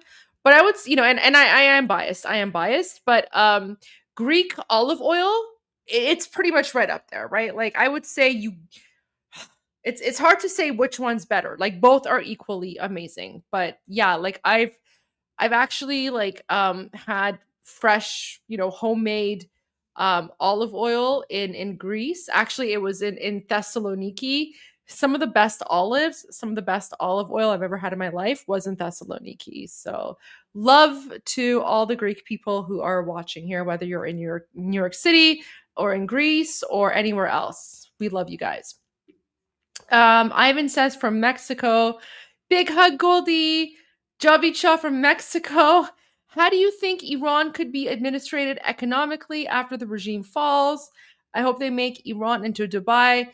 So Iran was already on track. So Iran, under the previous Shah of Iran, was already on track to becoming Dubai, right? Like Iran could have become Dubai in the 1980s, but unfortunately Islam took over.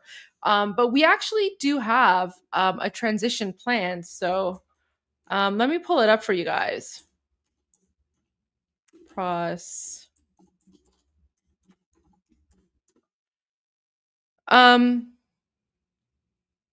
So for those of you who are wondering, so we Iranians, we actually do have a day after plan. We do have a transition plan. It's called the Iran Prosperity Project. So all you have to do, you can search it up on the internet, Iran Prosperity Project. The website comes up and we literally have a booklet. Okay, so we have an emergency phase booklet. This came out back in the summer. And this booklet, and you can see like there's, it's an editor. We have an editor. We have all of these writers, right? Like all these people, all these like, experts and whatever. So everyone's contributed to this. The 45-day comment period is pretty much over. I don't know why the feedback thing is still open. I guess they haven't updated their website. But this is the book, right? So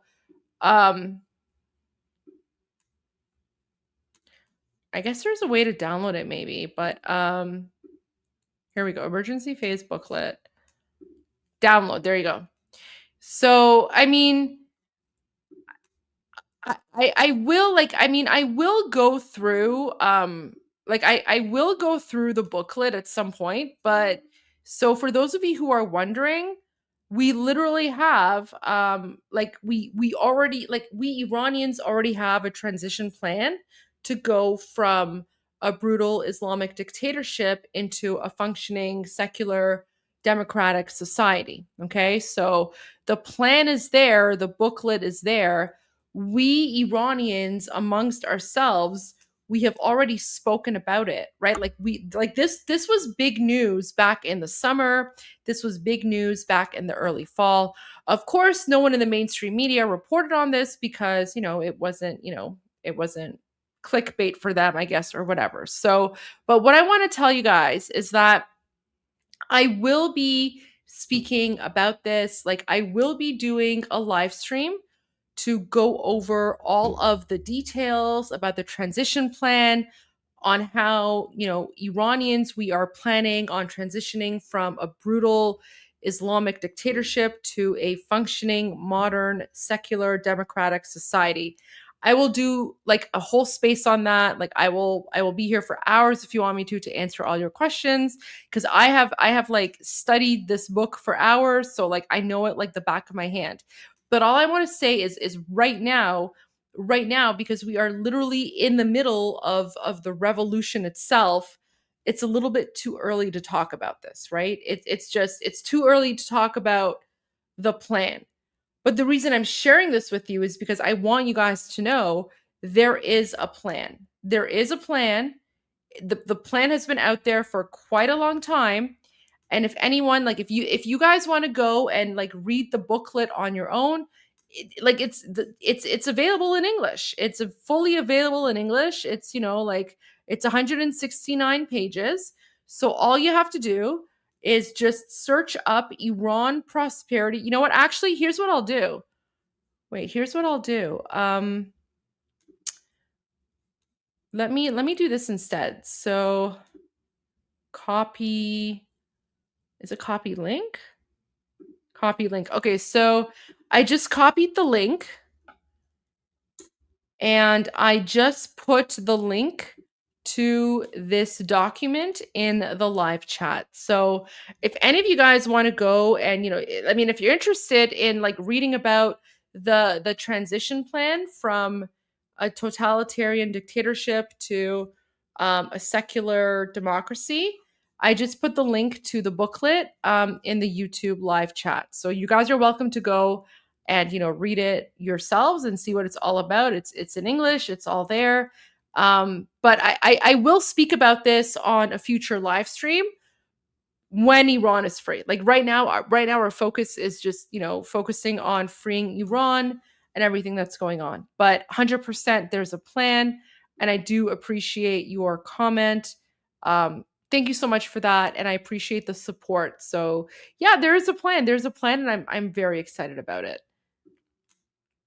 Dan Vara says, thank you. I've learned a lot about your culture. Thank you so much. Oh my gosh, guys, you know what? Iranian culture, I'm going to tell you, Iranian culture is pretty cool. It's pretty cool. Do you want to know something about Iranian culture? Like, we've invented a lot of things, but here's something that you might not know. So, anyone who celebrates a birthday, right? So if you've ever had a birthday party, if you've ever celebrated your birthday, that's basically an Iranian invention, because the Persian Empire and the Iranians were the ones who invented the concept of celebrating birthdays and having birthday parties. And we also invented dessert. So there you go. Iranian culture for you. I'm glad you guys are enjoying our culture, and yes, cultural appropriation, go for it. Have it all. I don't care. But I just think it's kind of cool. So, little cool tidbit there. But I thank you for being here, and I'm glad that you're enjoying learning about Persian and Iranian culture. Rose sent a super sticker. Thank you so much, Rose. I appreciate that.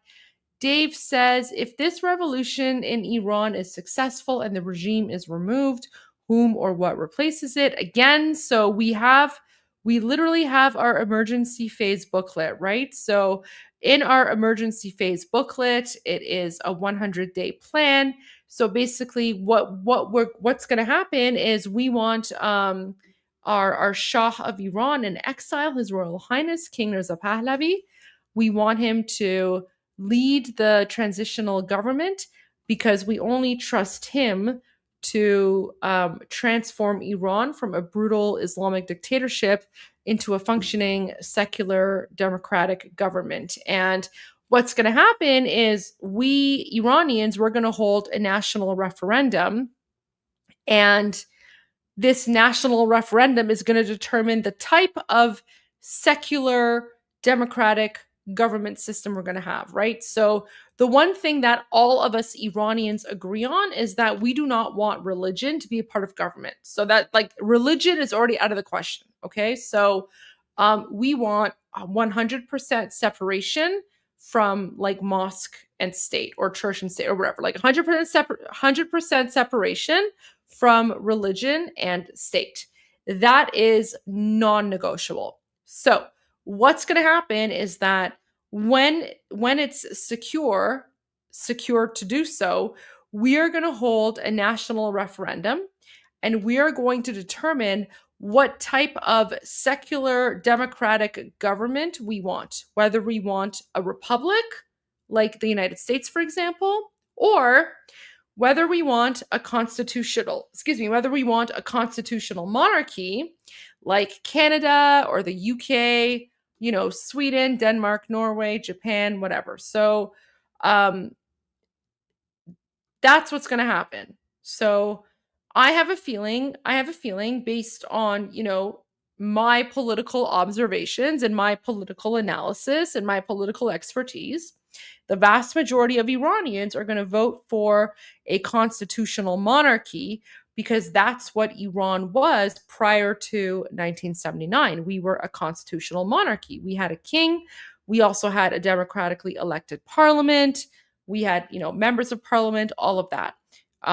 So that's how I think things are going to go. But again, it's too soon to talk about that because right now we're just all focused on freeing Iran. But yes, so we do have a plan, but the plan is, it's basically, the plan is a national referendum. But the one thing that we, like all of us, we have already agreed upon is that we do not want religion to run. Like, we are done with religion. We are done with Islam. We don't want Islam in government or anything like that. So I have a feeling that in 10, 15 years from now, a lot of Christians from European countries are probably going to have to seek asylum in Iran because you guys are probably going to be persecuted in your own countries by all the Islamic jihadis. But anyway, that's a whole other conversation for another time. But yeah, when it comes to Iran, it's going to be a fully secular government, fully secular country, and a national referendum will determine whether it's a republic or a constitutional monarchy. So there you go. I hope that answers your question, Dave. And that was a really good question. Thank you. I appreciated that. Dave. Okay. So, you know what? I probably get asked this question at least once during every live stream, so I'm happy to answer it. You know what? I probably should make a video about this, but I've been so busy. I haven't had the time yet. So, but I'll answer it. So, do people from Persia/Iran prefer to be called Persians or Iranians? So, we prefer to be called Iranian because the name of our country is Iran, and in our own language, it's Iran, and we are Iranian. The word Persia and Persian, that is actually the Greek, that's the Greek word for Iran. So Persia is the Greek word for Iran, kind of similar to how how Deutschland, right? So for Germans in their own native tongue, they don't call the country Germany, they call the country Deutschland. But in English, the country is called Germany, right? But no one in Deutsch says Germany, like they say Deutschland. So same thing with Iran. When we're speaking about Iran, it's Iran, but sometimes people in English they'll say Persia. However, in 1935, the Shah of Iran officially changed the name of the country from Persia to Iran because Iran is the official name of the country. And I know a lot of people, for some reason, they think that Iran is related to Islam, but it's not the case at all, right? And I see a lot of people and they're like, make Iran Persia again. And I'm just like, and you know what it is? Like, I get the sentiment. And I understand that people are being supportive. And so that's why I try not to criticize. But Iran has nothing to do with Islam. Iran is not an Islamic word. The word Iran existed for thousands of years before Islam was invented. So Iran Shah, Irani, these are words that have existed for thousands of years before Islam. So we the best way to refer to us is Iranian and Iran. But I do want to say this. The reason that some Iranians call themselves Persian is because here's this video. So I'm going to share this video from Max Jobrani, okay? So this video is going to give you a little bit of context as to why why we Iranians, wait, how do I do this? Give me a moment. Sorry. Let me just fix this here. Okay. So, this comedy sketch by Maz Jobrani, this will explain to you in a humorous but concise way, why some Iranians prefer to be called Persian. And this preference for being called Persian only happened after the 1979 Islamic Revolution, right? So, because prior to 1979, Iran and the United States were allies. In fact, Iran was one of the biggest allies of the United States, especially in the Middle East.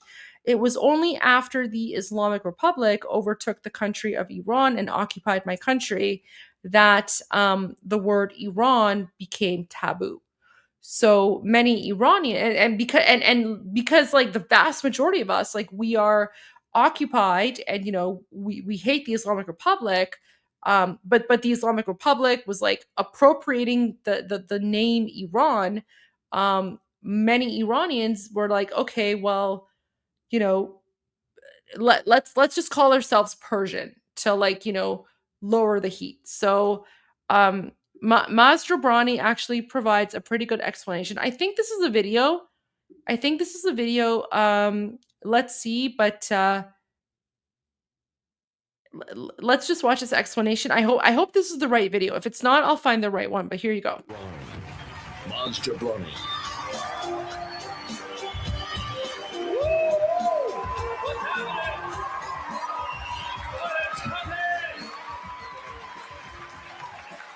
I'm the Iranian of the group. I'm the Iranian. Woo!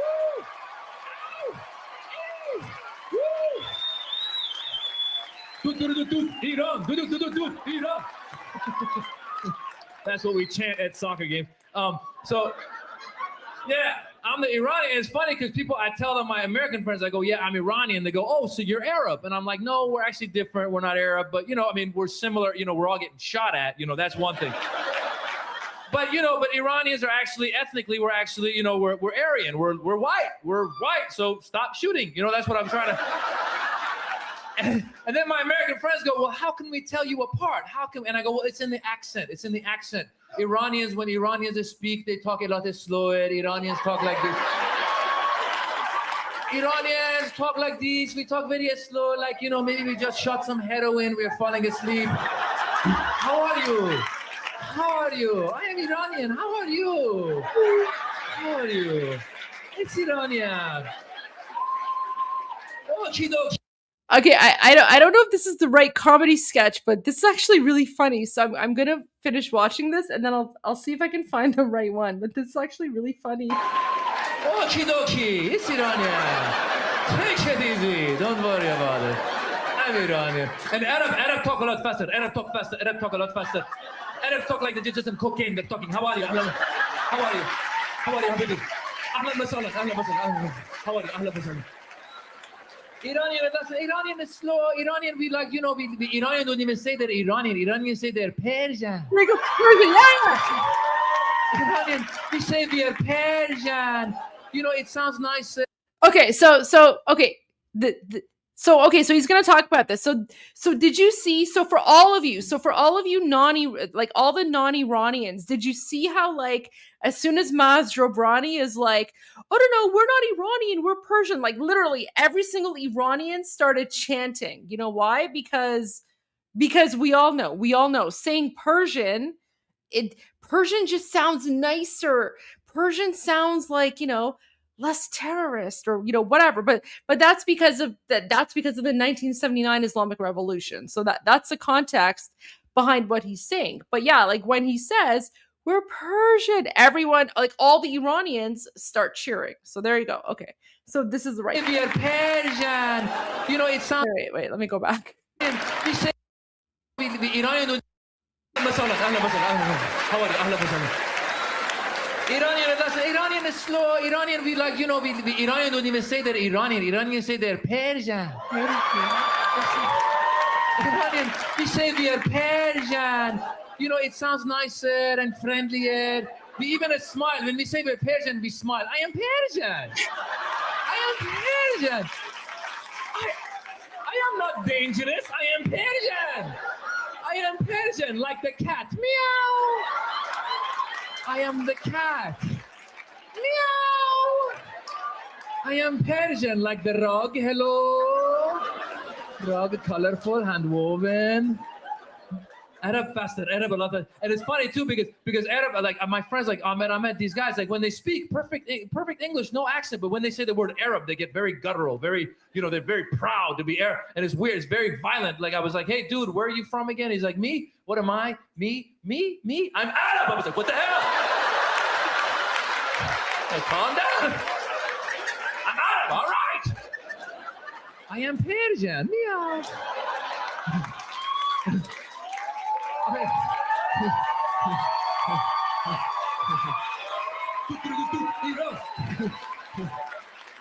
Iranians too, like we're very sneaky about. We're like, I am Persian. Okay, we have a nuclear program. Okay, we have, but it is a peaceful nuclear program.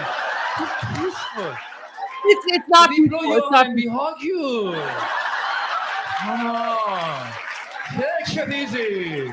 So I just want to point out, I do have to add some context. So the reason like he's saying, oh, we have a nuclear program, but it's peaceful, and then all the Iranians are laughing, is because we all know that the nuclear program is not peaceful, right? Like we literally know that the nuclear program is like a terrorist thing, but for some reason, back in 2009, President Obama decided to like go with the Iran nuclear program, right? So that's why it's literally like the stuff of jokes. Like we laugh, like again, like you're literally seeing, like we literally laugh about the Democrats saying that the Iranian nuclear program is peaceful.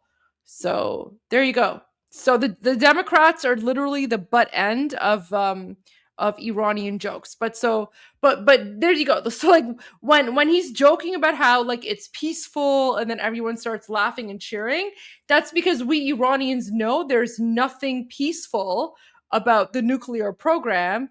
And in our minds, it's like literally insane that the Democrats are saying that the nuclear program is peaceful. So it's like we're laughing at the idiocy of the Democrats. Peaceful. Right? We're like, I am Persian. Okay, we have a nuclear program. Okay, we have, but it is a peaceful nuclear program. It's peaceful. We blow you up, then we hug you.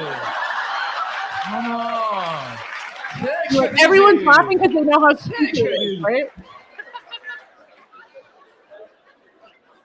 I don't know which theater this is, but this is somewhere in America for sure. This is somewhere in America. Maybe like, I don't know, California maybe? I have no idea. Oh my God. Yeah. But no, we are very similar now, man. We are. I know you guys I get like stupid questions. I know you do too. Like people think just because I'm from the Middle East, I'm an expert on the Middle East. So like I got a friend, like anytime the gas prices go up, he'll always ask my opinion about it. He'll always corner me. Hey Maz, in your opinion, what's going on with this gas thing? What's going to happen? What's going on? 50 words or less. Break it down, would you? You're my Middle Eastern friend. I'm like, dude, I don't work at OPEC. I don't know. I pay the same price as you, Like, I don't have like a discount pump at the gas station. I don't walk in like Hassan Hossein discount pump. Oh, trade my friend. Yeah. All right. Oh my gosh. Okay, so I think here's the shorter version of the clip about Iranians versus Persians. So let's watch this one and then I'll get to the rest of the super chats. I've been to the Middle East. I went to Jordan. Jordan was cool. No, I don't think that's it. Let me find it. Let me find it because I know he has it.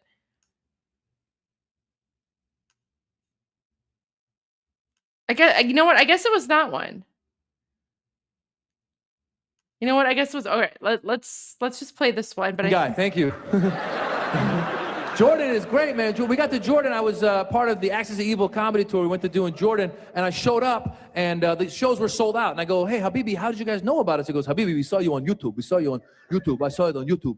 And I have a lot of clips on YouTube, and you can go and watch my clips on YouTube, and it's pretty cool. But what's even more interesting is reading the comments that people make, because you realize that people making comments on YouTube are crazy.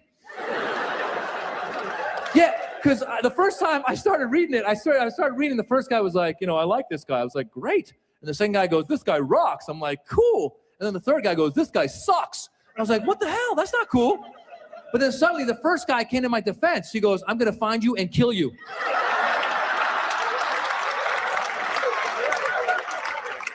I was like, I better log off or I'll be an accomplice to a crime. YouTubers are crazy. Oh my God. Jordan, too, it's funny because in my previous show that I'd done, I did this bit about how Iranians, we don't say we're Iranian, we say we're Persian because it sounds nicer and friendlier, and we smile when we say hi.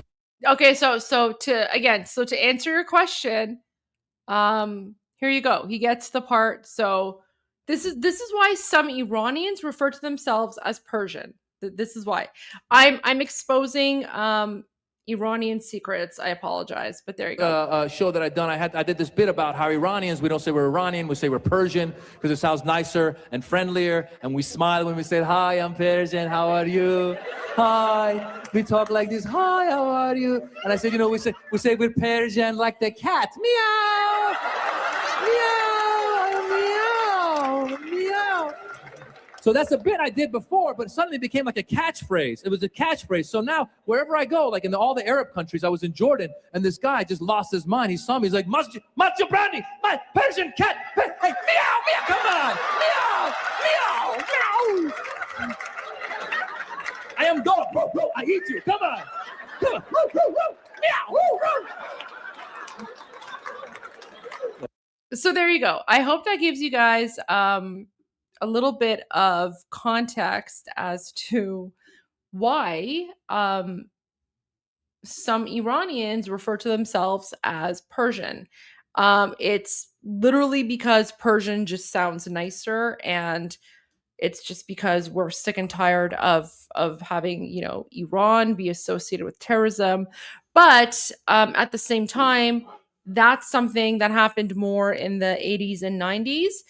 I would say in the last 10 years, there has been a national revival where we Iranians, we have started to reclaim our identity. We've started to reclaim our true name. And so that's why, like me personally, if you've ever seen my, you know, Iranian here videos, you know, where here you go, guys, it's like Iranian here with another pro tip for anyone who's not from the Middle East, right? Those videos, I say Iranian here on purpose because I'm Iranian, and I want people to understand that Iran has nothing to do with Islamic terrorism or jihad or anything like that. And in fact, we Iranians, like, you know, that flag above me, that's the flag of Iran. So we're actually fighting. And right now, all of the Iranian freedom fighters in occupied Iran who are fighting against the Islamic Republic, right? So for example, like these brave people here, like look at this.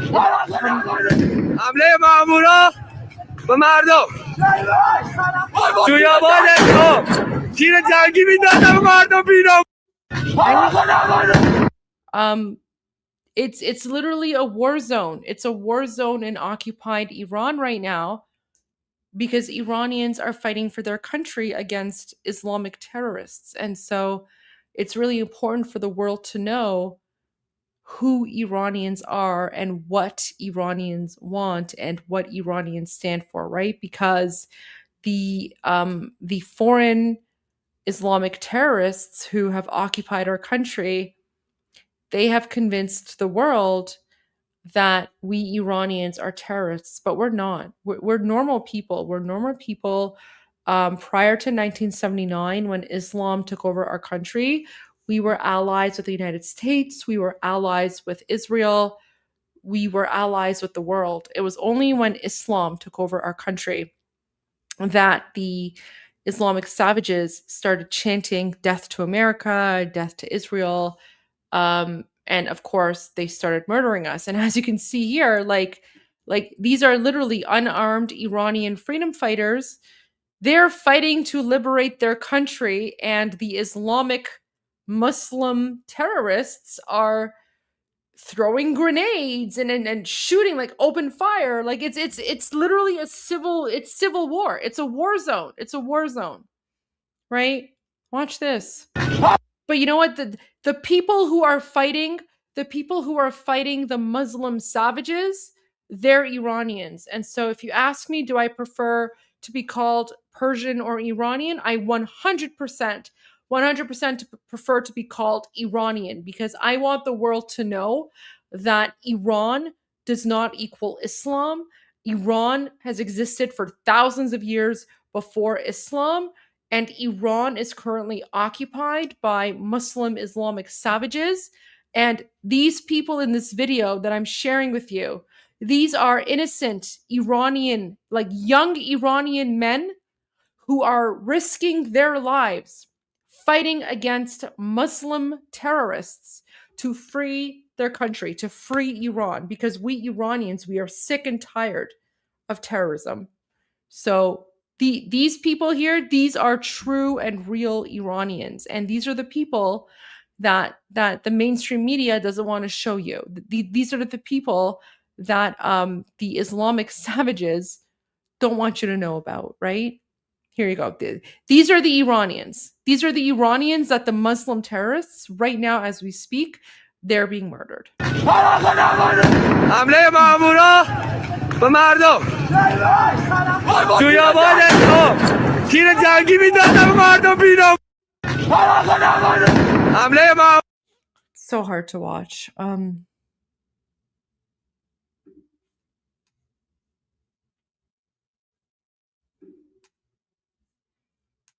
So hard to watch. Okay, let me go to the rest of your super chats, and then I will share some more videos with you. Glenn Beck has claimed did he? Really? He claimed the name Iran was chosen because the rulers liked the whole Nazi hate Jews thing. How incorrect is that? Wow, I did not know that. Okay, oh my gosh, guys.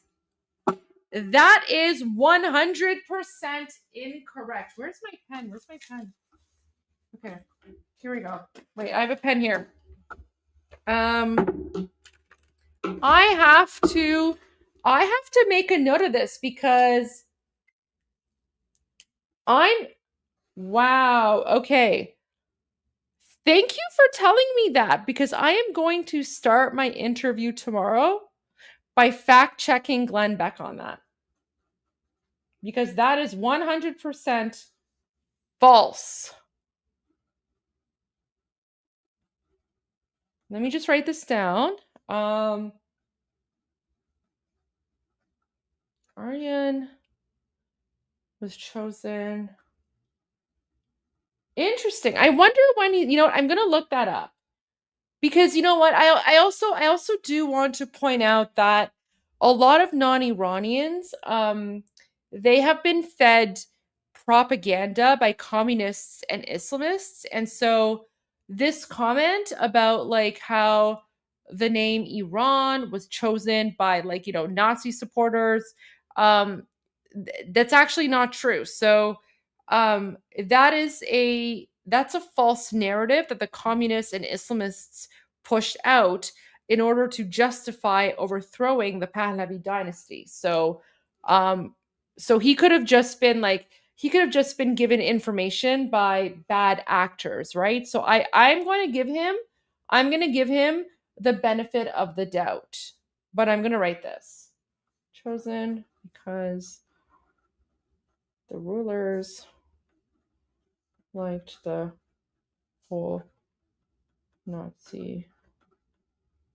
That narrative is so 100% false, because in fact, during World War II, guys, during World War II, the Shah of Iran actually,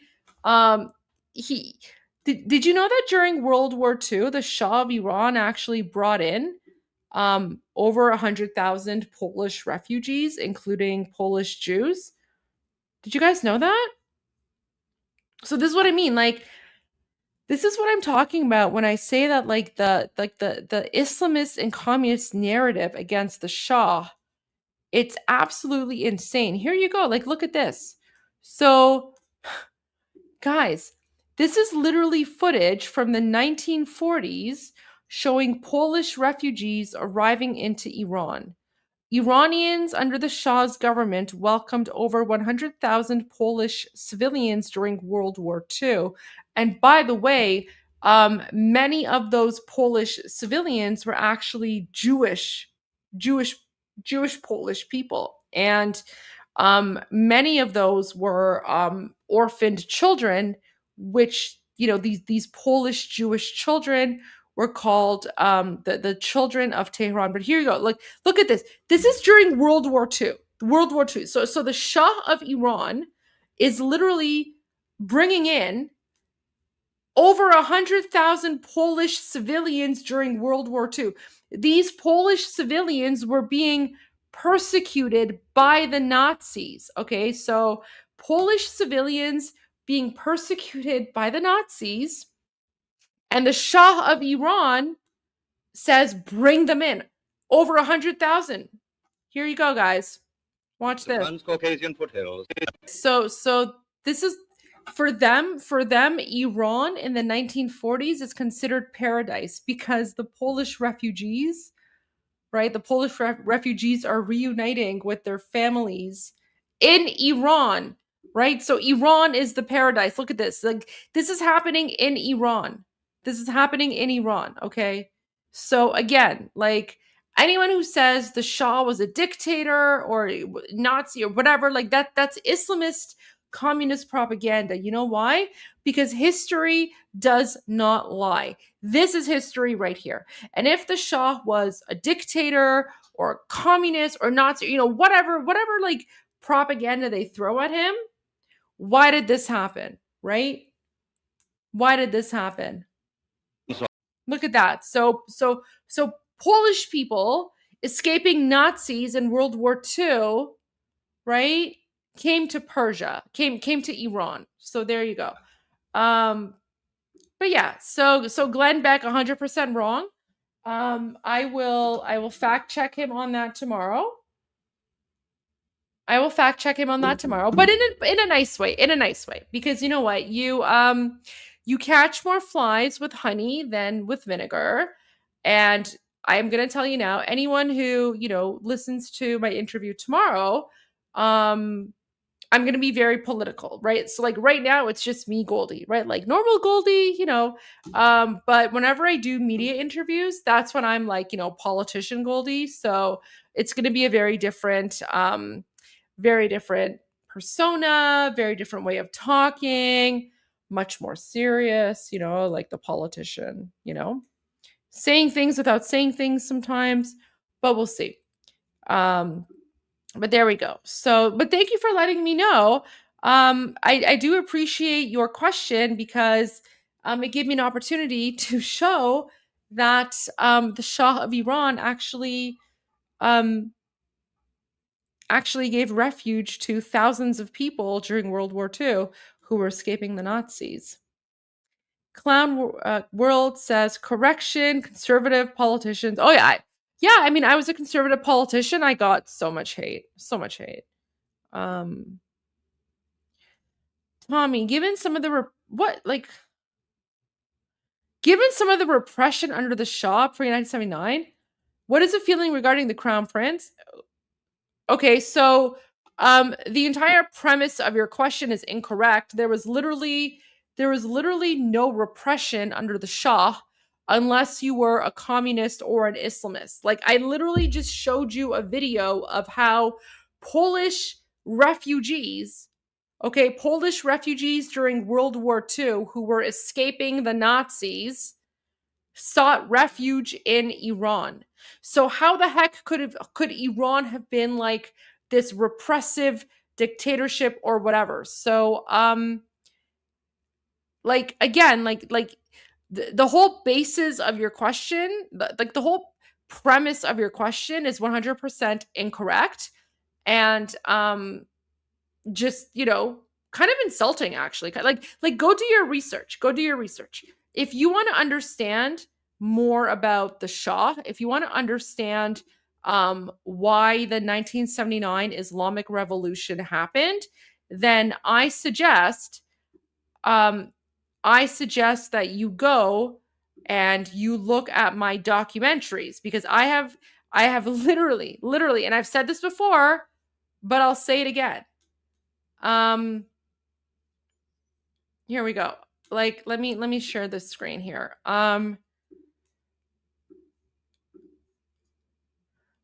Here is my YouTube channel. Okay. Here's my YouTube channel. And I'm gonna make it very, very easy for you to follow. Okay, so very easy for you to follow. Here's my YouTube channel. You're gonna scroll down. Okay, scroll down until it says Iranians rate documentaries about Iran. And you're gonna click on the first video. Okay, so Iranians rate documentaries about Iran. So again, very easy. My YouTube page. Scroll down. You're going to see the purple. When you see the purple, you stop. The first video, and I've changed the title of the video. It literally says, watch first. 1979 Islamic Revolution explained. Okay? So, you want to watch that video. It is 4 hours long. Do you know why it's 4 hours long? It's 4 hours long because the documentary itself is 1 hour, but the comments and the information that I provide is an additional 3 hours. Okay, so it's 1 hour's worth of documentary, 3 hours worth of additional information. And on top of that, what you don't know and what you don't hear are those interviews by Iranians in 1979, where Iranians were saying that we don't want the Islamic Republic, we want the Shah. But you've never seen those videos. You've never seen those interviews because the mainstream media won't show it to you. So non-Iranians just assume that all Iranians wanted to overthrow the Shah. That is not the case. The 1979 Islamic Revolution was not a revolution. It was a coup d'etat. It was a foreign-funded coup d'etat by Islamists and communists, and it was supported by Jimmy Carter and the Democrats. It was supported by France. It was supported by the UK. Here's what actual Iranian. Here's a video. Okay, this is what actual Iranians thought about the 1979 revolution. But they were the silent majority, and unlike the Islamists and the communists, they did not have weapons. So their voices went unheard. And their voices are never portrayed in Western media. So I guarantee you the video that I'm about to show you right now, you have never seen before. And this video is from 1979, okay? This is from 1979. Watch this. So it's literally a huge, look at that. It's like a demonstration of like millions of people. They're out in the streets and they are chanting for the Shah. This is in 1979.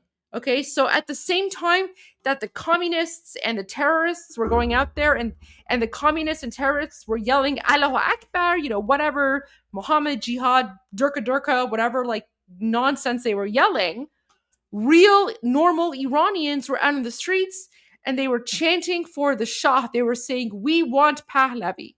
But you did not see this in the media because this footage did not fit the narrative of the BBC. This footage did not fit the narrative of the globalist, agenda. But here you go. Here is the truth. Here's the truth.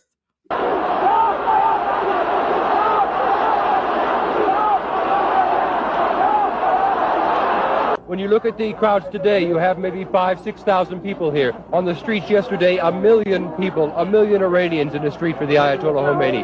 Does that not give you concern? Does that not make you afraid? Because By the way, those protests, there was never 1 million people out. Again, the media was lying. For those protests, there was maybe like 5,000 or 10,000 people that came out. But the leftist globalist media lied. They lied and they said that, there's like 1 million people out or something, right? Like just like the jihadi nonsense. Does that not give you concern? Does that not make you afraid? Because they are afraid, yeah, that's right. And most of the people don't say anything because they are afraid. And they are in silence, they don't say anything. Is this the silent majority of Iran out here now? Yes, that's right. Do you want the Shah to return? Yes, Shah, return to the country. What about you, Shah?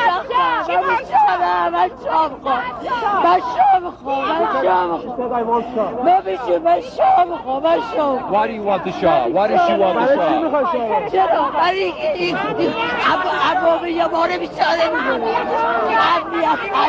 Did you hear that? Literally, this Muslim woman, this Muslim Iranian woman, she's like, I want the Shah because the turban wearers will destroy us. Did you catch that? Like she even uses her hand. Like she's desperate. She's like, I want the Shah. I want the Shah. Have him come back. The turban wearers, they will destroy us. This is 1979. This is 1979. These are what Iranians actually, this is the true voice of Iranians. They wanted their Shah to come home right away. And yet, the communists and the Islamists, they won the fight because they had the globalists and Soros and whoever on their side, right? But listen to this woman's, and this is what I said. I guarantee you have never seen this video in the mainstream media because the globalists and the communists and the leftists, they want you to think that all Iranians were united in overthrowing the Shah. 100% lie. Fake news. Iranians were begging for the Shah to stay. Again, let's listen to that Muslim woman and pay attention. Pay attention to when she's like, she even uses her hand to talk about the turban wearers. Who are the turban wearers? The turban wearers are the Islamic clerics because she knew the Islamic clerics are evil. She knew that the Islamic clerics are going to ruin the country. And even in 1979, she was warning people. Listen again. Return to the country. What about you,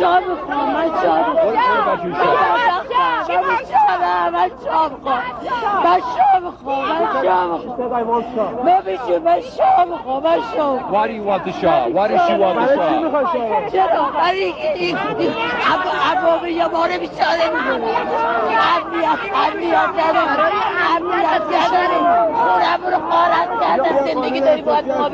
میگه شاه رفته شما بربخت بدین دیگه ریختن تو خونه مامار شهادت با شما اینا رو همه رو بیرون ما شاه میخوایم ما بیچاره این شهادت کشتنش حلاله کجای قرآن گفته.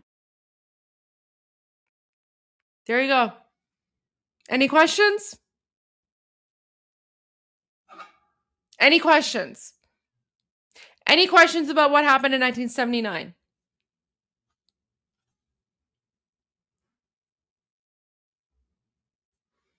This poor Iranian woman from 1979, she knows exactly what's about to happen. And she says, Man Shah mikham. You know what that means? Man Shah mikham means I want the Shah. And she says, I'm poor, I want the Shah. Do you know why she says that? Because the Shah of Iran he was modernizing Iran. He was pulling everyone out of poverty. And the rural villagers knew that. Look at her. She's not like a modern dressing. Like you can tell she's from like a rural village. She's from a farm. And even though she was from a rural village or a farm, she took the time to get to that pro-Shah protest in 1979. And she made it in front of a Western media outlet, and she's crying and she's begging and she's saying, I want the Shah. And you know what that journalist does? He just he speaks so obnoxiously. He dismisses her, right? Because he's thinking, oh, like, this is just a stupid woman from the rural villages. What does she know? What does she know? Right? Listen again. I'm going to play this one more time. But so for anyone who's wondering, oh, why did Iran? We Iranians, we did not reject the Shah. The 1979 Islamic Revolution was not a revolution. It was a coup d'etat. It was foreign interference. It was funded by the Soviets. It was funded by UK. It was funded by France. It was funded by England. And it was the communists and the Islamists. And yeah, Jimmy Carter played a huge role in this. And, you know, I hope he's burning in hell. And I just want to give a shout out to Gandalf. Gandalf, I'm glad you're here. I was worried about you. I hope you're safe. I hope you're okay.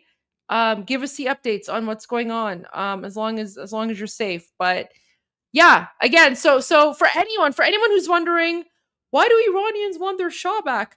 Iranians never wanted their Shah to leave in the first place. Okay, so we never wanted the Shah to go away. We always wanted the Shah to be here. And this video from 1979 proves that. Once again.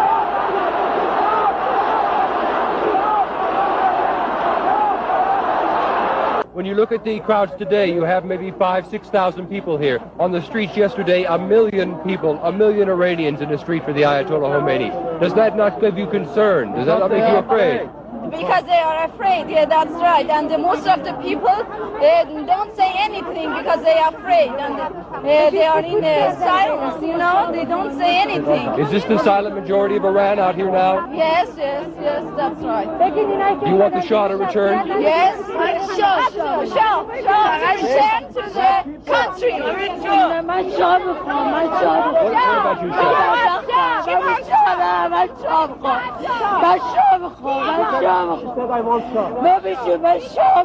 Shah? Why do you want the Shah? Why does she want the Shah?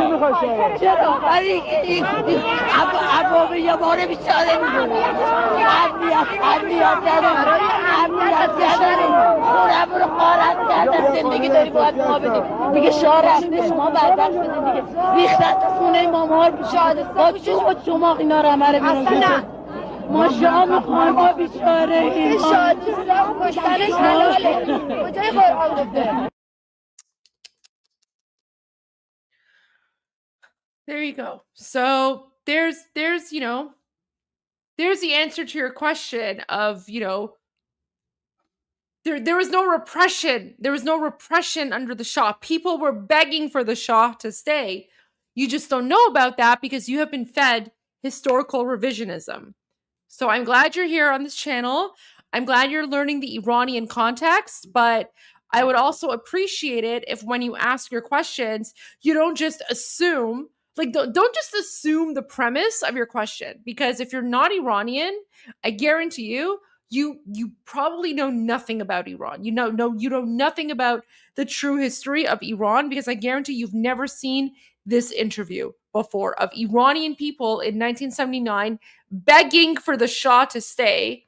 Begging for the Shah to stay. They're literally begging for the Shah to protect them from the turban wearers, right? That's what she calls the Ayatollahs. She says, protect us from the turban wearers because they are going to ruin us.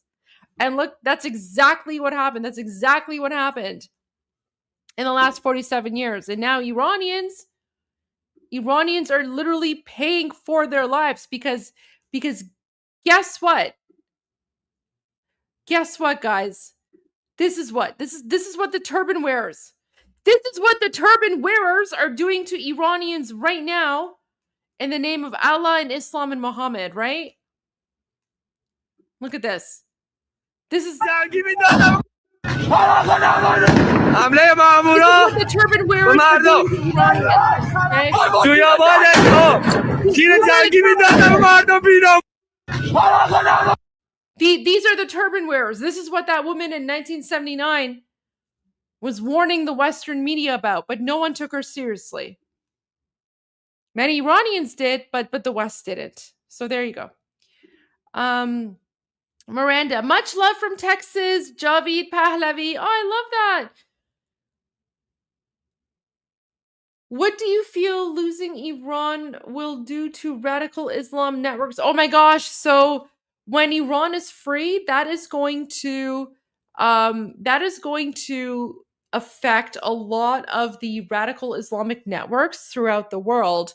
And that's why, actually, so one of the reasons that you're not hearing about the Iranian revolution in the mainstream media, and you're not hearing about it, and you're not seeing, like, you know, everyone coming out demonstrating or whatever, the pro-Palestine people, is because they all get their funding from the Islamic Republic. So they are terrified right now. They are terrified. They are hoping that that Iranian people fail, because they rely on the oppression of Iranian people. They rely on the oppression of Iranian people to line their pockets, right? So they have been murdering us for the last 47 years in the name of Allah and Islam and jihad in order to, you know, get their paychecks. So they obviously don't want Iran to be free, but I can tell you that as soon as Iran is free, and you know, we are not going to stop. Like it's beyond the point of no return. And I have some interesting updates for you as well that we're going to get into later tonight. So just get settled in. And you know, my bubbly is done, so I have to take a commercial break soon so that I can get another bubbly, different flavor maybe. Let's see. But when Iran is free, a lot of those radical terrorist networks will just be dissipated, right? Because they'll stop receiving funding that's stolen from the Iranian people. Okay, so I want to now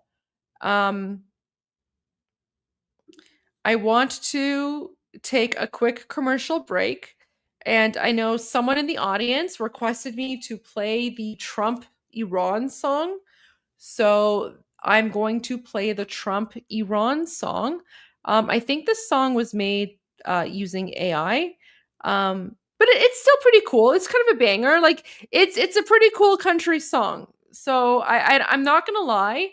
The first time I heard it, I was like, I don't know if I'm a fan, but now it's kind of grown on me. So here you go. This song has gone viral amongst Iranians. So for all the Americans who are in the live stream right now and they're watching, this one's for you, I guess. So here we go.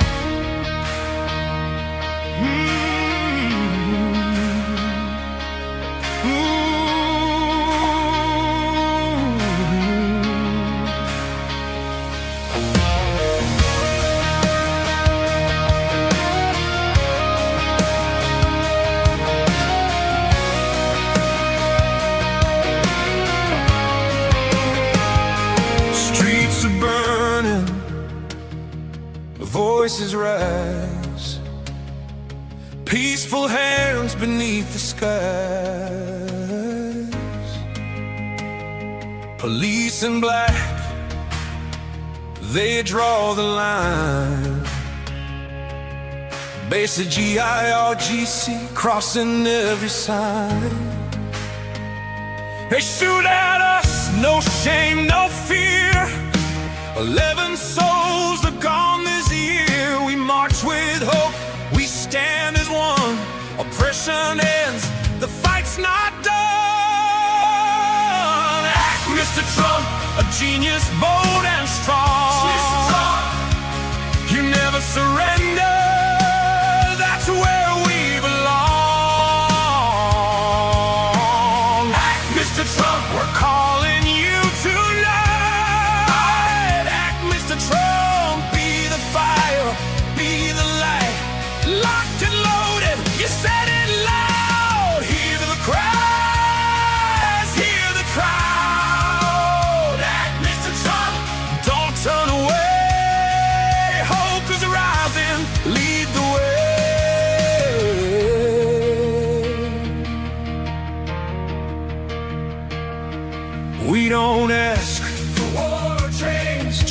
freedom breaking. They beat us down, they steal our breath. Khamenei regime survives on fear and death. The world is watching, time is now. History waits for your vow. From Tehran streets to every land, we reach for the steady hand. Don't let Democrats rewrite you out. Don't let them say trap always chickens out. Mr. Trump, a genius, bold and strong. You never surrender, that's where we belong. Mr. Trump, we're calling you tonight. Act, Mr. Trump, be the fire, be the light. Lock the loader, set it loud. Hear the cries, hear the crowd. Act, Mr. Trump, lead us to God bless the USA. We believe in you. Read the crown prince, hear his name. Reza Pahlavi, our hope and flame. He is hope, democracy's door. Stability in Middle East, we're longing for. The people shout from young to old.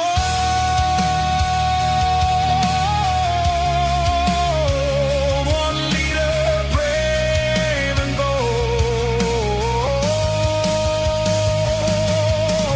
Friendship keeps the future free. That's the iron we want to see. Breathe life for BB, let him stand. USA's where you're hand in hand. Strength agrees and clear and true. A safer world starts here with you. Iranian, say it loud and proud. We love you, Trump, above the crowd.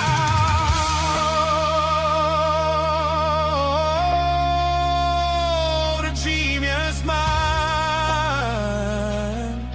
a patriot strong, a doer, a fighter, where we belong.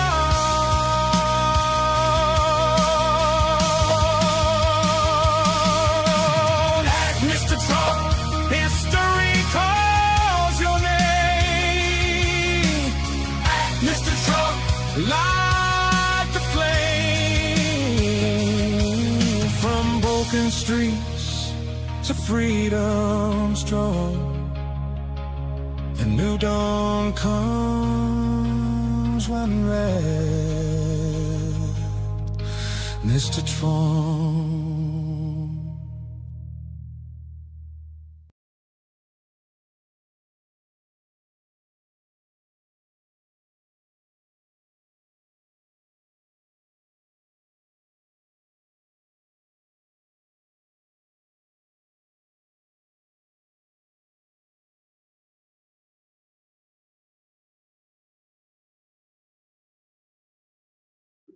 My mic was muted. There you go. My mic was muted.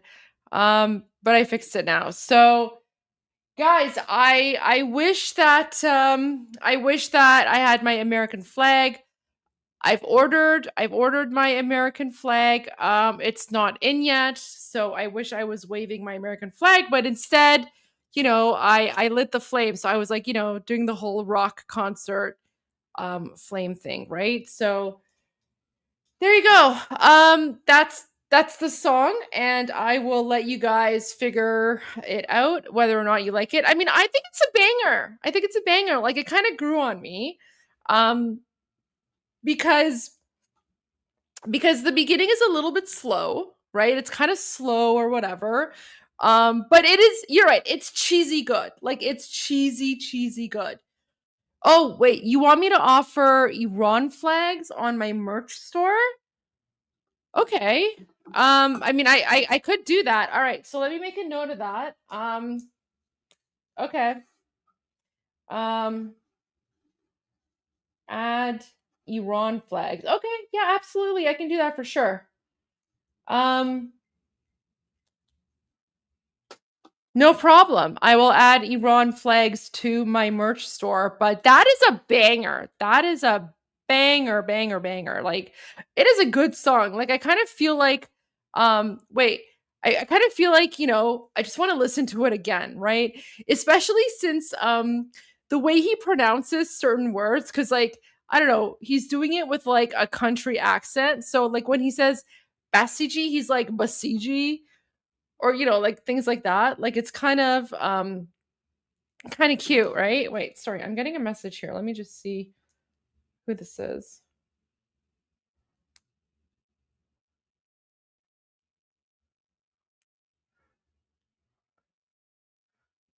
Wait, sorry.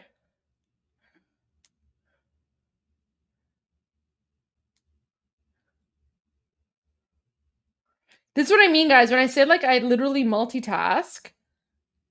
When I say that like I'm literally multitasking, like because like literally I always have to be checking my phone.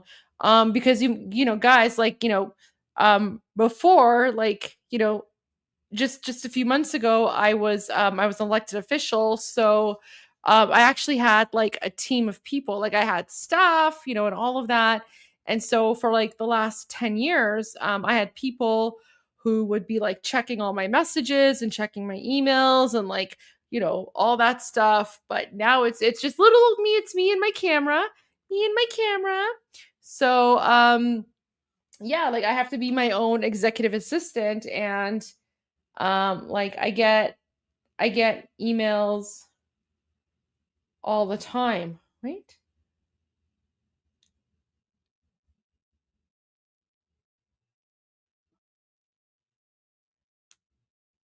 Oh, I also have to tell you that many of the Polish refugees who came to Iran during World War II um, have immigrated to Afos. That's a city. That's a city that I was born in. But there you go. So yeah. So there you go, guys. But you know what? Earlier on, I saw someone comment. I don't know who it was, but I think it was a she. I think she said that like she was on another live stream, or she was like watching some video or something where they were basically like justifying why Somalis have the right to steal billions of American taxpayer dollars. And then, now she's here and she feels better. So, first of all, I just want to let all of you Americans know we Iranians love you. You always have a home amongst us. We love America. We love President Trump. And there's actually a very, very huge population of Iranians in the United States. But here's the interesting thing. Here's the interesting thing about Iranians in the United States, right? Wait, let me see if I can find. I want to find the graphic here, okay? Because like I think it just came up recently as well. Oh, maybe it's one of my likes. I think I liked it recently, so let me find it. But first of all, I think it's absolutely horrible that you were in a live stream or watching a video or something where you were made to feel like Americans deserved to be like grifted by Somalians. Like that's just 100% messed up, first of all. Like that's just totally messed up. But second of all, like let me just point something out. What is it? What's it called?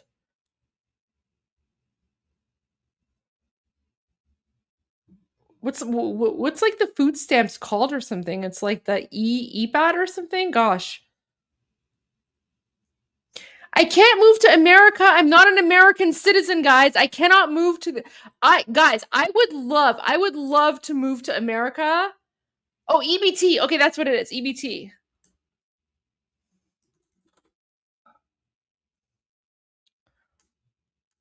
Let me find. Okay, so here we go. Here we go.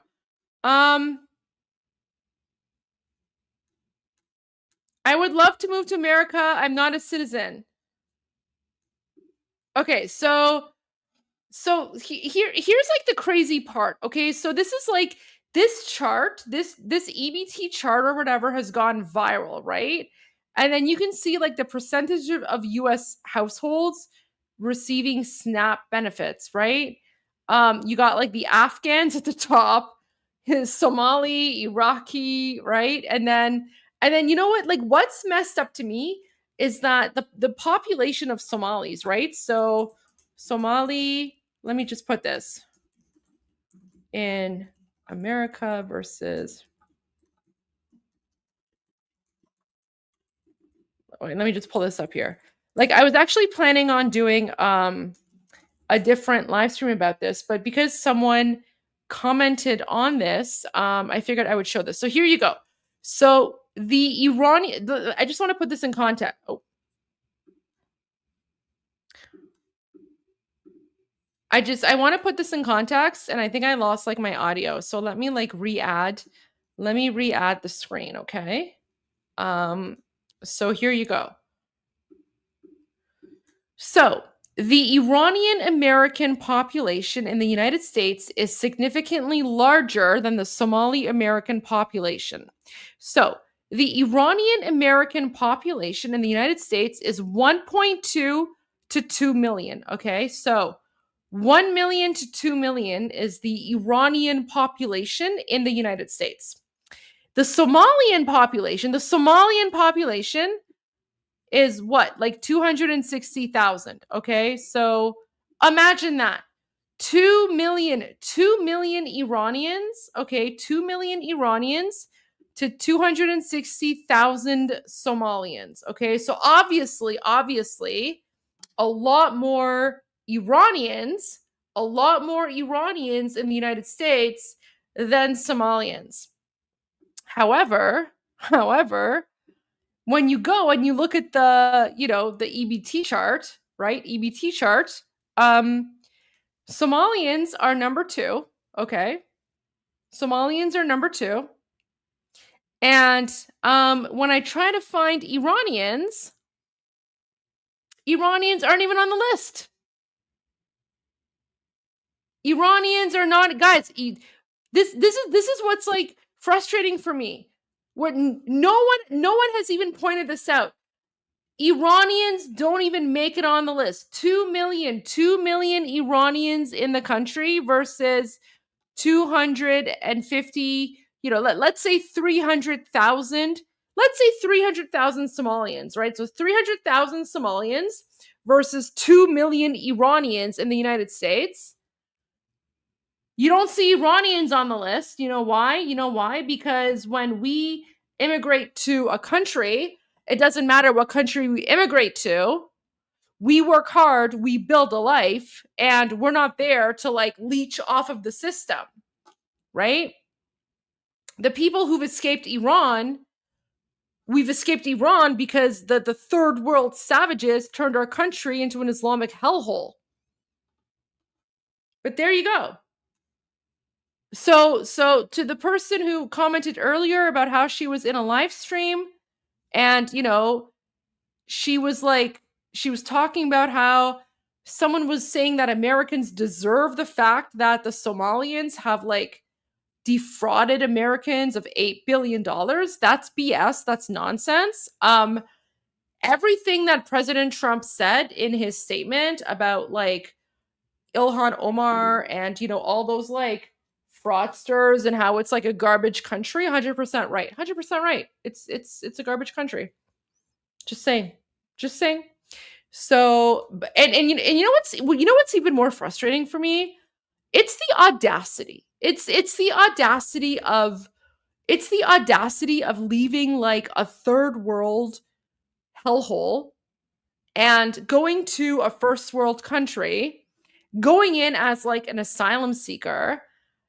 And then instead of like being grateful to the country that you're in, right? Instead of like appreciating the country and loving the country, instead you decide, oh, let's take advantage of the welfare system and defraud American taxpayers, right? So yeah, like I 100% support Trump. I think like all of them should be denaturalized and deported, right? Just like kick them out of your country. If they love Somalia so much, send them back, right? Like just send them out. I don't know. Just get rid of them, right? And I'm saying that as a Canadian, I'm saying that as a naturalized citizen myself, right? Like I was not born in Canada. I was born in Iran. My parents came to Canada because they wanted a better life for me. And so they raised me and my sister to be grateful to Canada, right? Like my father, he flies a huge Canadian flag outside of his house. Why? Because he's proud to be Canadian. Right? Like for him, like he's a proud Canadian. And yes, my father and my mother, they raised me to speak Persian. They raised me to learn about my Persian heritage, right? Like everything I know about Iran is because my parents taught me, like they taught me. But at the same time, they also taught me to be a proud Canadian, and they taught me to contribute to Canada and give back to the society, right? So yeah, like all of those like welfare scammers, kick them out of your country. Do not let them make you feel ashamed of being American. Just kick them out. Just get rid of them. Denaturalize and deport. I don't know. There you go. I cannot move. I love the United States. I love the USA. I cannot move. I'm not a citizen. I can't move to the United States. I can't. If I moved to the United States and lived there illegally, I would be considered an illegal, and then ICE would deport me, right? So if you guys want me to move to the United States, I don't know, call President Trump and ask him to give me like an honorary citizenship. If President Trump gives me an honorary citizenship, I will move to the United States. Probably Texas, because I love Texas. But I'm just saying. So there you go. All right. Okay, so the next comment here, I want to go to the super chat. Okay, so AP says, Goldie, big fan. What do you think of Eunice? He got jumped outside of London. Oh, nice guy. I mean, I hope he's safe. I hope he's doing okay. L sent a super sticker. Thank you. I appreciate that. Thank you for your support. Yossi says, if the new king's legitimacy comes from history and popular longing rather than a referendum, what is the mechanism that prevents him from becoming untouchable once in power? Who enforces the king? The Constitution. So again, it goes back to the concept of the constitutional monarchy, right? I mean, look at Canada. Canada is a constitutional monarchy, and the Constitution is what enforces the powers of the king. And so prior to 1979, Iran was also a constitutional monarchy, and the king's powers were limited and confined to the Constitution. But again, the communists and Islamists don't want you to know that. So I hope that answers your question. It's a constitution, just like any other functioning constitutional monarchy, whether it's Canada or the UK or Sweden or Norway or Denmark or Japan or Spain or wherever. So Sasquatch says, does Goldie ever sleep? Maybe the USA will free Iran and Canada. Doug Ford's days of dumping out perfectly fine bottles. Oh my gosh. I don't want to comment on that. Oh my gosh. Like honestly, like all I can say is I am so grateful that I no longer have to deal with like his idiotic comments like that, where he's like, oh, I'm just gonna pour out bottles of Crown Royal on my own, right? Like I'm so done. I'm so done with like that idiotic nonsense. It's just, yeah. So I mean, like, yeah, like I'm not even gonna say it. Yeah. Oh my gosh. And you know what's interesting is I actually know for a fact that some of my former political colleagues watch my YouTube shows, and so they're watching me right now. And so all I want to say to my former political colleagues who are still in Doug Ford's government and have to deal with his like idiotic comments and statements, all I have to say to you guys is the grass is greener on the other side, but you just have to make sure that, you know, you get out appropriately. So, you know, get out appropriately like I did. But yeah, the grass is greener on the other side. I mean, I guess maybe not for all of you, because some of my former colleagues, they're yeah, okay. You know what? I take my advice back. The grass is not greener for all of you. Stay where you are unless you have a good solid plan B, because otherwise it's going to be tough for you outside of politics. So the grass is greener for me on the other side, because of course, you know, I'm highly educated. I have like experience, you know, all of that. But for many of you who have just been like mouthpieces, like, you know, stay where you are. Stay with your paycheck, because the paycheck that you're probably getting right now is probably the highest that you will ever get in your lives.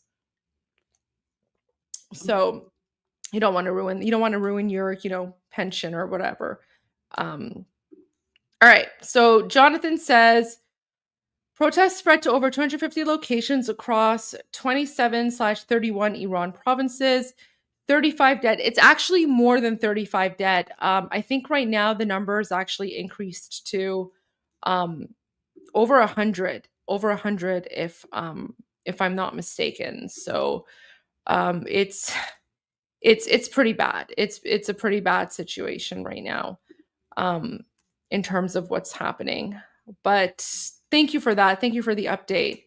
And I will take a look at the breaking news as soon as I'm done with the super chat, so I can update all of you on what's going on as well. Yasi says, Javid Shah, and with respect, when the new king faces his first crisis in public anger, what keeps him choosing consent over control?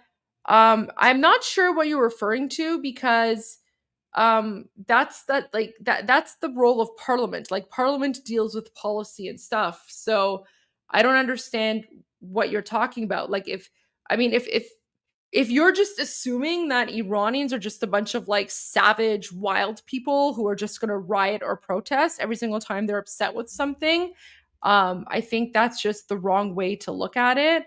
We Iranians, we're not savages. We're actually like peaceful, civilized, modern people.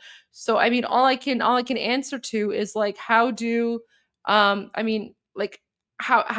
the Israeli government respond when people are upset with a policy, right? Like, it's the same thing, right? Like, it's the same as any other democratic country. Xcraft says, did you see Trump and Lindsey Graham holding a sign? Yes, I saw that. Here, let me pull that up for you guys. Let me pull that up, because that was actually really cool, wasn't it? That was kind of nice. All right, I retweeted the picture, so let me find it for you. Here we go. Look at that. Look at that, guys. They're literally holding a hat that says "Make Iran Great Again." Isn't that nice? And yeah, if you guys want a "Make Iran Great Again" hat, they are available for sale on my YouTube channel. So all you got to do is, here, I'll just show you guys. If you want a "Make Iran Great Again" hat, all you have to do is, you know, go to my YouTube channel, and you can go to store, and as soon as you click on store, there you go. "Make Iran Great Again" hat right there. Yeah, you could. I have, like, you know, the hat with like the Iran flag on the side, right? So there you go. That's like the lion and sun flag, right? So and the hat, it's embroidered, so it's like much higher quality than if it was like stamped or something. So there you go. You can get the "Make Iran Great Again" hat. There's also like other merch you can get. Like if you want, you can get like a coffee mug. Oh wait, here we go. Here you go. So make Iran great again, right? It's embroidered, so it's not like a stamp-on thing. And then the flag is also embroidered. So make Iran great again. I've got like a coffee mug. I've got the hoodie. The hoodie is not embroidered. The hoodie's not embroidered because it was impossible to like embroider that, but I tried. And then if anyone wants like an Iranian, you know, like my videos where I'm like Iranian here with another pro tip for anyone who's not from the Middle East. So if you want that, I have like an Iranian here hat. And then I've got like the crown hat, and I've got like the Royal Arms hat. So there you go. But yeah, if you guys want the Miga hat, it's available. It's on my YouTube channel. So all you have to do is you just go to my YouTube channel, right? And the only reason I'm saying this is because you guys are bringing it up, right? Like I'm not here to like sell products. Like I'm here to raise awareness about Iran and Islamic terrorism, but many of you guys asked me for this stuff, so there you go. So yeah, if you want an Iran, make Iran great again hat, just, you know, my YouTube channel, go to store, and it's right there. Literally the first one. You can't miss it. But there you go. So, but yeah, I saw this and it's pretty cool. So I actually ordered my Miga hat, and I'm waiting for it to come so that I can wear it on one of my future YouTube live streams. Okay. Jeffrey says, can you outline Mullah continuum of brutality, use of disabled oh my gosh, yeah, the yellow keys, violence to women, Soraya M. Masa Amini, Basij killing the Sultan, and use of white torture. I mean, I could certainly do that in a future live stream. Like if you want me to talk about the historical, actually, so what I'll probably do is it would probably make more sense for me. Historical continuum. Let me just write this down.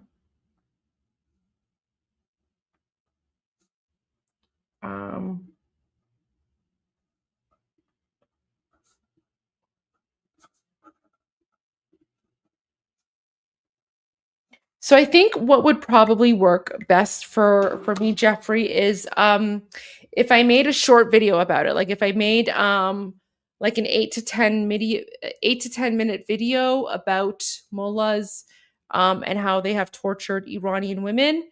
Because if I was gonna like include it in my live stream, and the thing is, like, I've actually spoken about this topic before several times, but of course, because my live streams are very long, you know, the information kind of gets lost and everything. So what I will do is I will make a video, like a standalone video that people can refer to, and I will talk about what you've just spoken about. And yeah, like you know, I actually have family members, like extended family members, who were child soldiers during the Iran-Iraq war, and they actually lost their lives because they were part of the, the children where they had where the Islamic Republic put yellow keys around their necks, and then they were forced to walk in front in order to detonate the landmines that the Iraqis put in the ground. So the child soldier story is actually really personal to me because I do have extended family members who lost their lives because they were used as child soldiers. So absolutely, I will make a video about that in the next few days for sure. Raider sent a super sticker. Thank you so much, Raider. Oh my gosh, guys, Raider's the best. You guys have no idea. Like, Raider has been sending me these super chats and super stickers for like the last 3 months. Never comments, never says anything, but once in a while, Raider just shows up. It just sends me this like amazing super sticker. So thank you, Raider. I don't know if you're here. But I hope you're enjoying the live stream. And thank you so much. Yeah, Raider is like YouTube Santa. You're right. Raider is YouTube Santa. I also wanted to just mention that my new bubbly flavor for the second half of the show is cherry. So there you go. All right. So thank you, Raider. Great to see you as always. Midgard. All of this firing at the people by the IRGC will produce nothing but an entire nation seething with rage. Yeah, I mean, you're right. You're right, but the scary part is that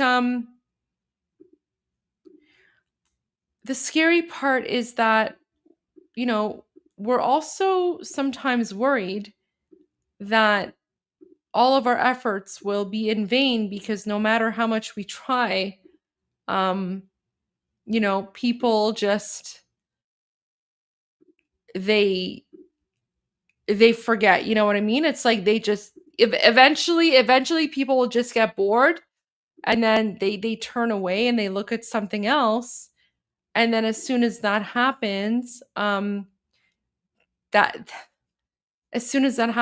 that's when the Islamic Republic really cracks down on people. And so one of the reasons that I do these live streams, and one of the reasons that I'm focusing on raising awareness, is because the fact that there are so many people who are interested in what's happening in occupied Iran, that in and of itself is keeping people alive.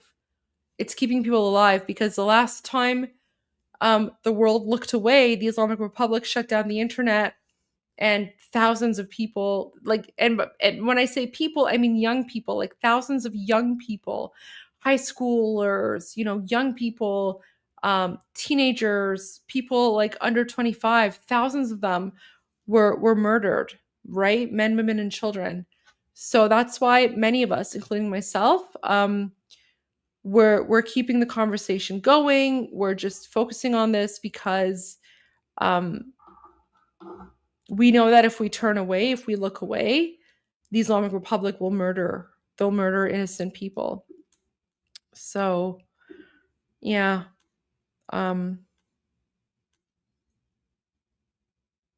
Here, let's see what this news is. See, like even now, so now we're hearing, up until like yesterday, things were good with in terms of the internet, but right now, severe internet outage or disruption coinciding with widespread presence of people in the streets. Consecutive reports from various cities indicate that in many cities, people are present in the streets, but their access to the internet has been completely cut off or is facing severe disruption. A targeted action by the illegitimate regime of the Islamic Republic to conceal the dimensions of the national uprising and control information dissemination. So the Islamic Republic has now, on day 9, managed to shut off the internet. And that's really scary, guys. That's really scary because now people can no longer communicate with one another, right? They can no longer communicate. But it also means that the Islamic Republic can now murder people and the outside world won't know about it. And as well, because the Islamic Republic has now shut down the internet, it will be more difficult to share videos from inside Iran. And so because of the delay in sharing videos from inside the country, people, non-Iranians will think, oh, okay, we're not seeing any new footage. We're not seeing any new videos. So that must mean that everything's okay. Like everything's over, right? Like there's no more violence or something, right? So that's been one of the tactics of the Islamic Republic. They shut down the internet to prevent Iranians communicating with the outside world. So this is actually really scary, guys. This is really scary. Michelle says, my husband is military, and when he deploys, I always think, is this worth our kids possibly losing their dad? I'll say I can cheer on my husband if he tells me he will be gone for a while. Oh my gosh, like first of all, like sending you all my thoughts and prayers and blessings to you and your husband. Thank him for his service. And it is so scary. It is so scary. And yeah, like I have a lot of respect for soldiers. I have a lot of respect for veterans. Anyone who served or is serving, my utmost respect, because they're literally putting their lives on the line to keep the rest of us safe from terrorists and all that savagery. So yeah, your husband is a hero. Your husband is a true OG hero. And yeah, thank you to your husband for his service. I mean, he's one of the reasons why not just Americans, but the rest of the free world is safe, right?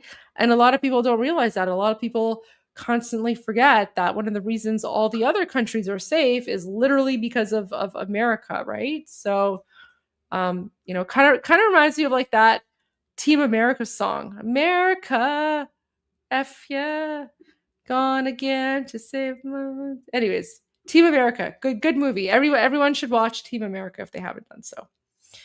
Except for my dad. Bubba, don't watch Team America. I know you're watching. Okay. Midgard says, the spirits of Cyrus, Darius, Xerxes, and Artaxerxes live within Reza Shah Pahlavi, Javid Shah. Thank you so much. I actually agree with that. That, a lot of Iranians do see him as like sort of the reincarnation of Cyrus the Great. And I'm not surprised. I'm not surprised whatsoever by that.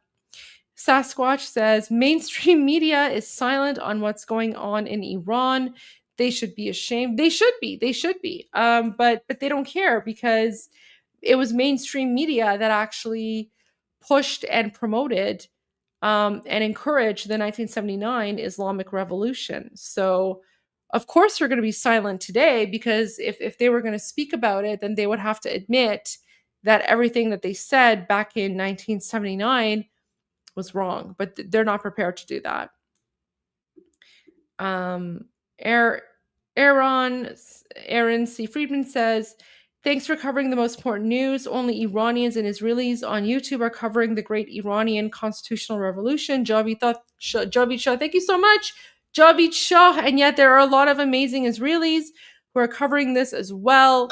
I just want to give a shout out to all of my Israeli fans and followers who are watching. I'm Yisrael Chai. To everyone else, I just want to say I got this flag when I visited Israel. So don't judge me. But like I said, I have ordered flags of the world. So hopefully that's coming, if not by tomorrow, then by Wednesday. So by Wednesday, my Wednesday evening live stream, I will have all the flags of the world. So I'm going to be able to like wave the flag of America or, whichever other country. So don't judge me. These are the only flags I have right now on hand are, the flag of Israel, because I visited Israel.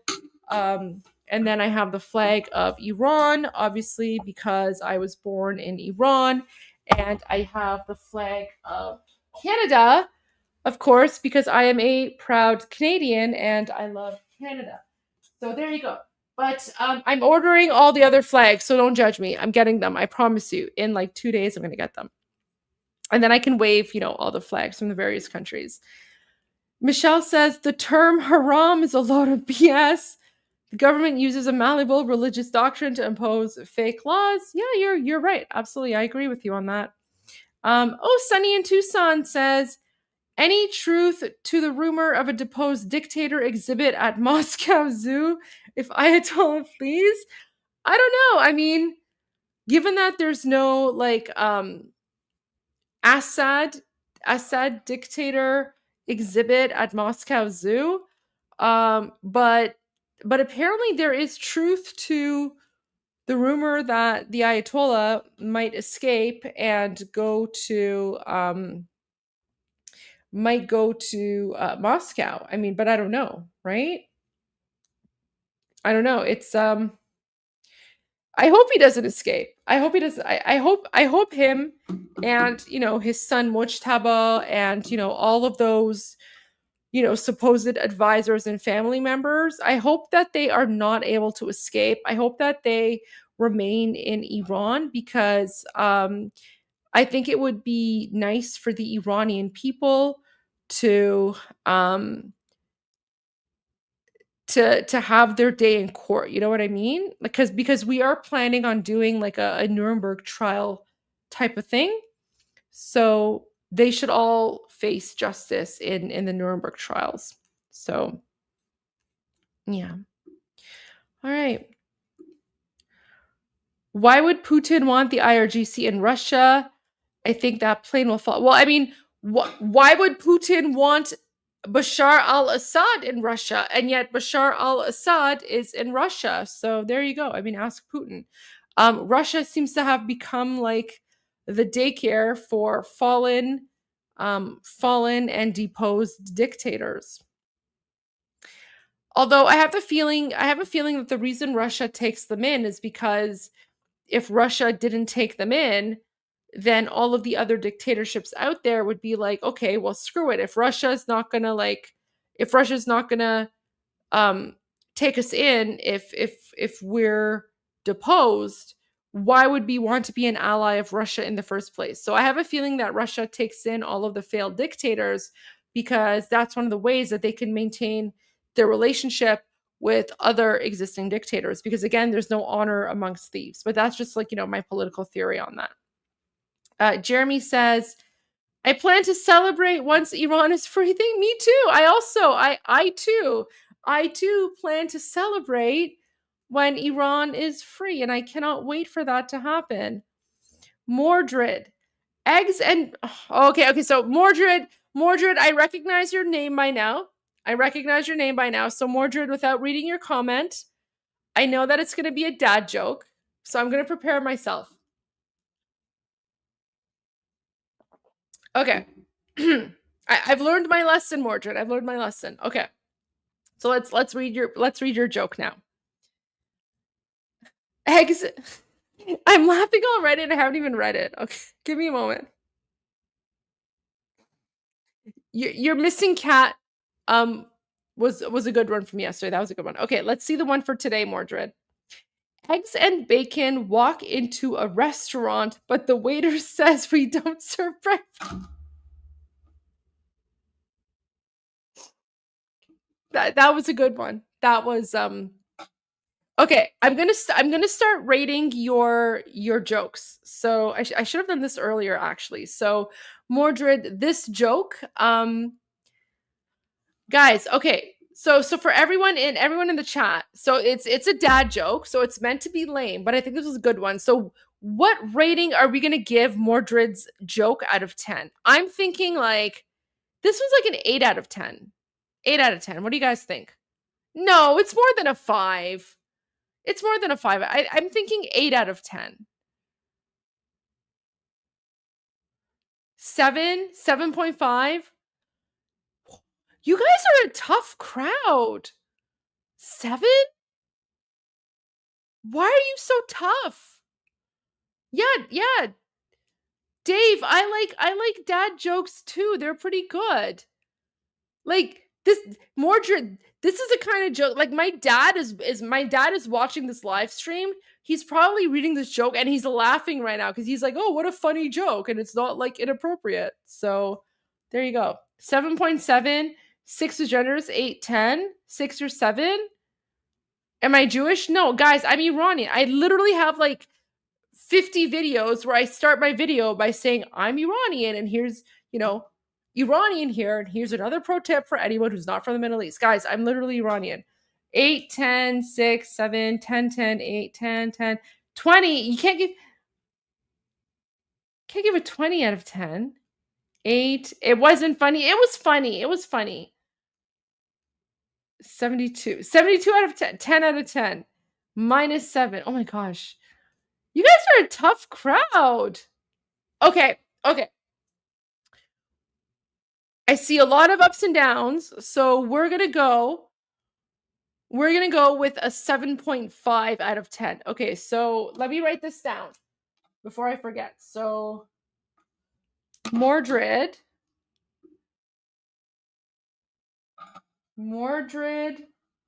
joke. And this is January 5. Eggs and bacon. And we gave him a 7.5 out of 10. All right. So, Mordred, I wrote down your score. Today you got a 7.5 out of 10. We'll see what everyone else says, you know, the next time you give us one of your amazing dad jokes. But, you know, a 7.5 is a good start. It's a good start. I think, you know, it's definitely pressure. It's pressure for sure. Okay. So, next super chat.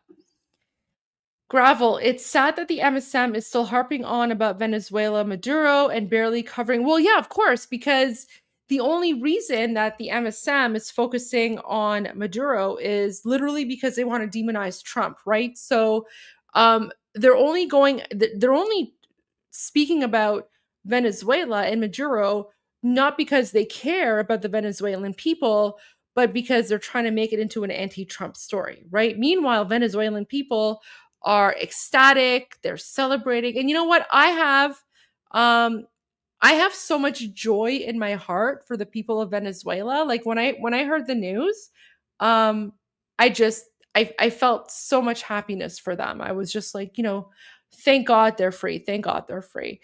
Because yeah, like it's wild. Here, let me actually play you a video. I shared this video, I think it was earlier today, or maybe it was yesterday, but it was a Venezuelan man. And he was speaking about, you know, what he has experienced and what Venezuelans have experienced under the Maduro dictatorship, right? And I kid you not, like everything that he said that he has experienced, I've literally experienced that as an Iranian, okay? So there's like his ugly face. So everything that this Venezuelan man says, so this, I'm going to play this video now. Everything that the Venezuelan man says in this video right now, you could replace the word Venezuela with Iran and, you know, Venezuelan with Iranian, and you could literally be speaking about the experience that we Iranians have had. And so this is why, like, I'm so happy for Venezuelans. But here you go. Listen to this. Very much for joining me. Very much for joining me. Donald Trump has once again shown his contempt for the Constitution and the rule of law. Let's be clear. The President of the United States does not have the right to unilaterally take this country into war. There's a particular kind of entitlement it takes to believe you can explain Venezuela to Venezuelans. And I just want to say, there's a particular type of entitlement that, you know, that it takes to think that you can explain Iran to Iranians, right? So this is what I mean when I say everything he's about to say right now, replace Venezuela with Iran or Iranians, and it could literally, like, he could literally be talking about Iranians right now. But this is what I mean. The United States does not have the right to unilaterally take this country into war. There's a particular kind of entitlement it takes to believe you can explain Venezuela to Venezuelans. And what's worse is that this so-called analysis often comes from people who claim to oppose appropriation and white savior thinking while doing exactly that. When narratives about Venezuela are formed without Venezuelans in the conversation, reduced to simplistic takes about foreign interference, and then broadcast as education through threads, carousels, or reels that end up whitewashing a narco-authoritarian regime, that isn't activism. It's the appropriation of a pain that isn't yours. Now, here's the reality. There are hundreds of political prisoners, including teenagers, Many never properly tried. Same thing in Iran. There are forced disappearances. Same thing. More than 7 million Venezuelans, that's a quarter of the population, have fled the country, many crossing deadly terrain because staying was worse. Nearly half the population struggles to eat. Children are malnourished. Hospitals barely function. Journalists are silenced. NGOs are criminalized. And families, whole entire families, including mine, forced to flee. Yep. Given this reality, using U.S. force to remove a narco regime that has held an entire population hostage for decades isn't interventionism. It's a response to a regional security crisis. Venezuela has become a continental issue, destabilizing neighboring countries and the United States through mass displacement while serving as a safe haven for guerrilla groups, drug and human trafficking networks, and hostile actors like Russia, China, and Iran. Right? Venezuelan sovereignty was lost long. Do you know why he mentions Iran? Because the Islamic Republic has actually used Venezuela as a terrorist base. And like, I know this, and I spoke about this yesterday. I even tweeted about it yesterday. I made a video about it as well.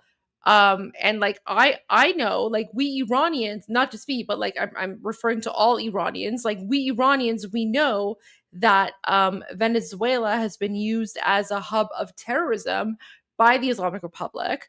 Venezuelans also know that Venezuela has been used as a hub of terrorism by the Islamic Republic. And yet when either of us tried to speak out about it, we were just silenced, or we were accused of being like conspiracy theorists or whatever. So, but yeah, like Iranians and Venezuelans were connected because we have both been oppressed by the same people, right? And so there's a reason he mentions Iran, because those is the same Islamic savages that are currently murdering us Iranians right now in occupied Iran. They're the same ones who have also been oppressing Venezuelans. The same ones. So when I talk about Islamic terrorism and how, like, it's not just, it's not just confined to the Middle East, like Islamic terrorism, right? It's a problem all over the world. This is what I'm talking about. And Venezuela is a perfect example of that. Serving as a safe haven for guerrilla groups, drug and human trafficking networks, and hostile actors like Russia, China, and Iran. Right?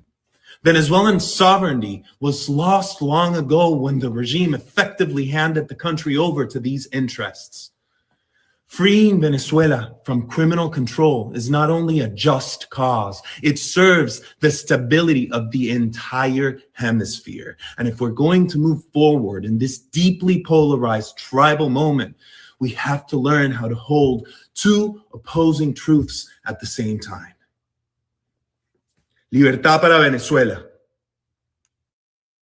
I'm so happy. I'm so happy for Venezuelans. So happy for you guys. I mean, it's just all my love and prayers to you. I'm so happy that President Trump liberated your country. All right, I'm going to get through the rest of the super chats, and then I'm going to slowly end my live stream for tonight. So Ija View says, who becomes the Shah in a constitutional monarchy? Has this person selected? So it's going to be His Royal Highness King Reza Pahlavi II. Let me show you exactly who he is. The reason it's going to be him is because he has the support of over 80% of Iranian people in Iran and around the world.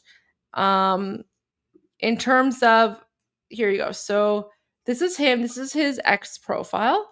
In terms of, how that's going to happen, we have a whole process, and it's basically going to be a national referendum. So we're going to have a national referendum to determine that. But I can guarantee you that he will become king. Like, he will become king. And that's because he has been working towards this his entire life, and we all trust him. Like, he has the trust of 80% of Iranians, and that's why Iranians in occupied Iran are literally chanting his name. I've shared a lot of videos about this in previous live streams, but what I will do is I will make a short video, 8 to 10 minutes long, where I explain why and how Iranians want Reza Pahlavi to come back. And I will share videos of Iranians chanting his name. John Gruka, I changed my mind about Iran in 2014 after watching Anthony Bourdain's Parts Unknown Iran. It's available to watch on Facebook. Food is okay. Thank you so much. Let me just write a note and I will check it out. So Anthony Bourdain, and it's called Parts Unknown, and it's from 2014. Okay, I'll take a look. Thank you for the suggestion. I appreciate that. Melissa says, Mexican, Native American, and solidarity and prayer. Thank you so much. Gracias. Thank you so much. Thank you for being here.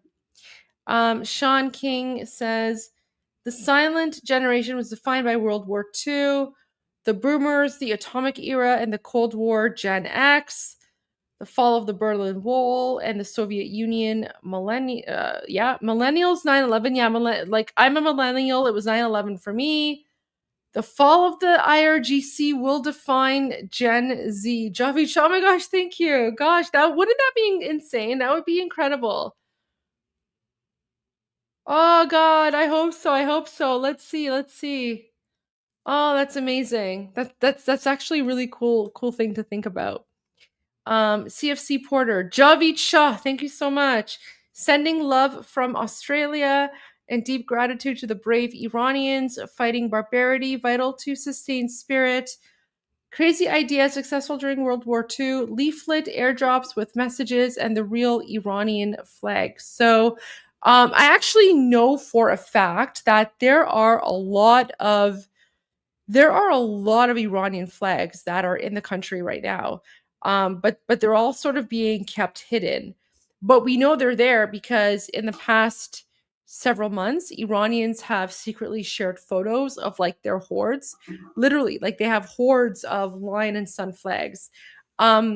But I think it would actually be really cool. So yeah, like if there's anyone from the US administration or the Israeli administration who's watching or listening, yeah, like I think it would be really cool to like drop lion and sun flags everywhere, because that in and of itself would be more powerful than any sort of message. Like that in and of itself would send a signal to Iranian people that like the IRGC is overthrown and Iran is free. So I love that. I love the idea of like just, dropping, small Iran flags everywhere. Wouldn't that be such a cool sight to see?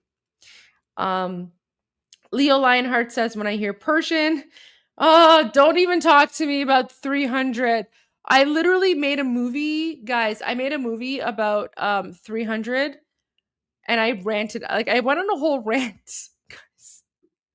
I went on a whole rant about 300. So if you go to Goldie, oh wait. Let me reshare my screen because sometimes like the audio gets disconnected. I don't know why. All right. So, if you guys want like a whole rant, if you want a whole rant on my thoughts on the movie 300, I literally have a rant where I say pure trash, my opinion on the movie 300 as an Iranian. So, and by the way, that has nothing to do with the war itself. Like I take no issues with, the fact that, there was a battle and like the Spartans won and the Iranians lost. My issue is more with like how they portray the Iranians, but there you go. Like I literally have a whole rant on why I think the movie 300 is absolute trash, because it was just nonsense. It was nonsense.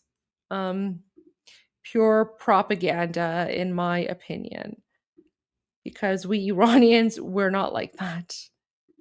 All right, next comment. So Nail Bunny, your rant to clip on day 7 stream. Okay, all right. Let me write this down. So 3, okay. Rant to clip by, I'll look into that. 3:46:18, 3:54. I totally forget what I was ranting about, but I'm gonna go look it up. Day 7. It must have been a pretty good rant if you want me to like clip it and reshare it. So I will do that, Nail Bunny. I have it 3:46:18 to 3:54:15. I will go ahead and do that. Greek. Sorry for colonizing your country's name. That's okay. You know what? That's okay. It's totally not your fault. It is what it is. But you know what? It's really funny because sorry, I'm losing my voice now. It's really funny because it gets confusing for people because, we say, no, the name of the country is Iran and you have to call us Iranian. But then we also say our language is Persian in English. So, no, the name of the country is in Persia, but we speak Persian. So that's okay. No need to apologize. Like I said, we Iranians, we love Greek people. We're basically family. We're basically cousins. Love you guys. No need to apologize. All good. All good. Gravel. Also during World War II, Tehran hosted a conference with Roosevelt, Churchill, and Stalin. Yes, absolutely, they did. I've actually played.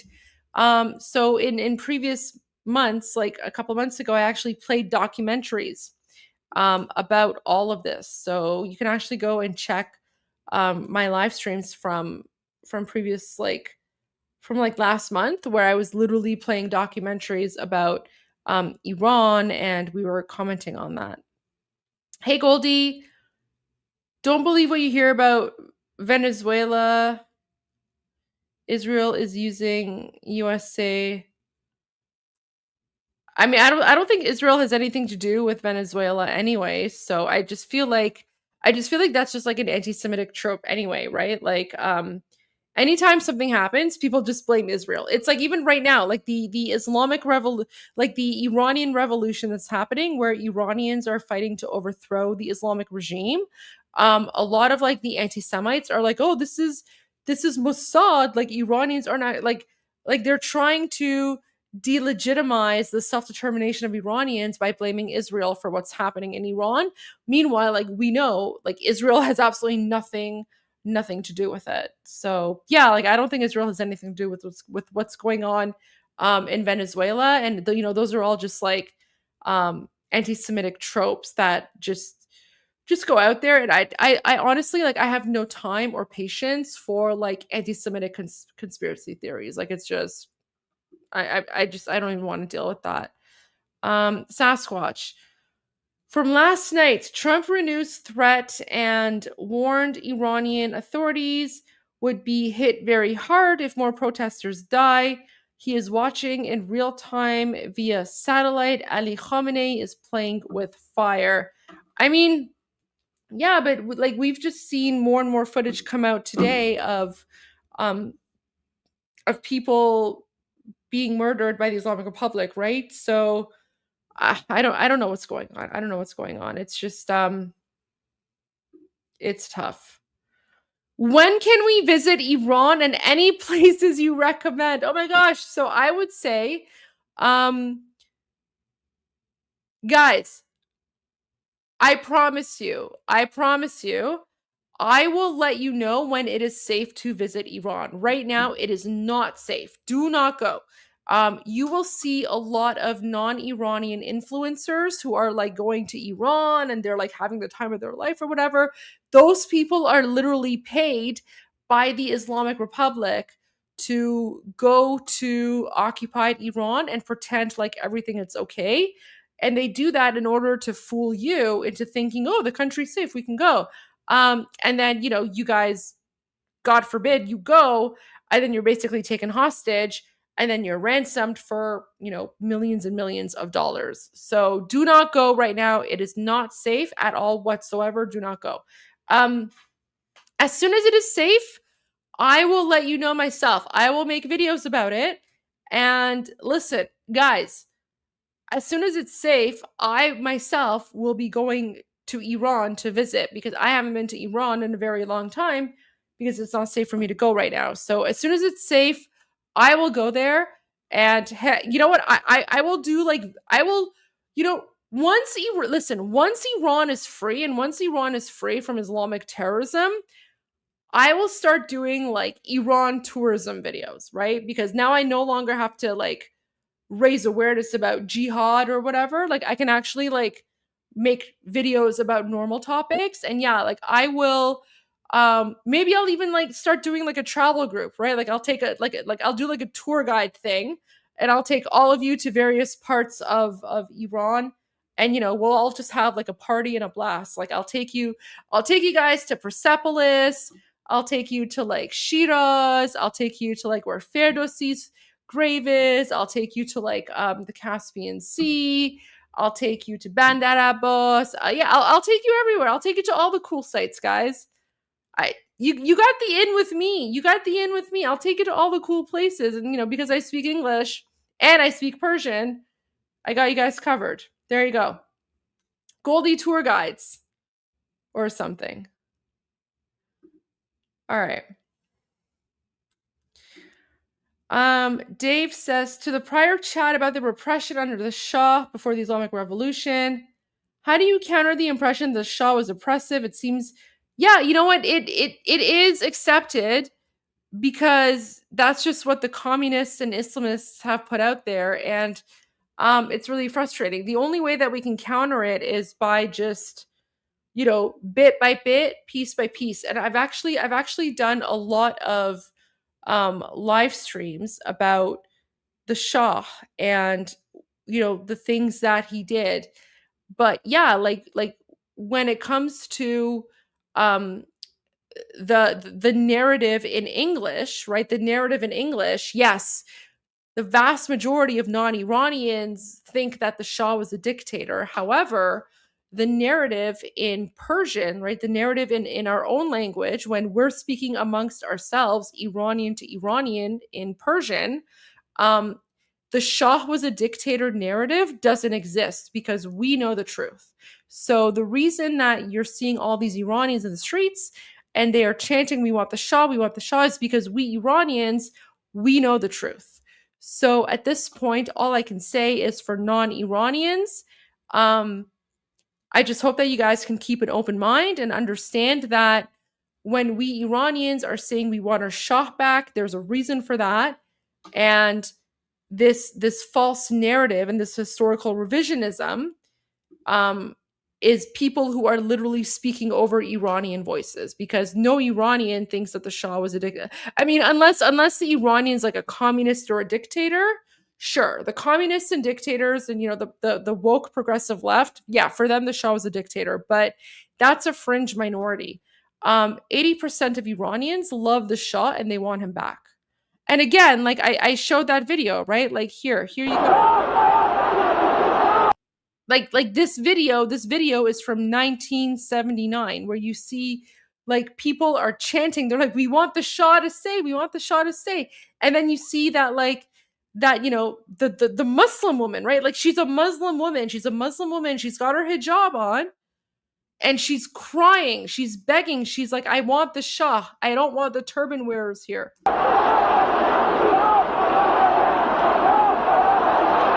When you look at the crowds today, you have maybe 5,000-6,000 people here. On the streets yesterday, 1 million people, 1 million Iranians in the street for the Ayatollah Khomeini. Does that not give you concern? Does that not make you afraid? Because they are afraid, yeah, that's right. And most of the people don't say anything because they are afraid. And they are in silence, they don't say anything. Is this the silent majority of Iran out here now? Yes, that's right. Do you want the Shah to return? Yes, Shah, return to the country. What about you, Shah? Why do you want the Shah? Why does she want the Shah?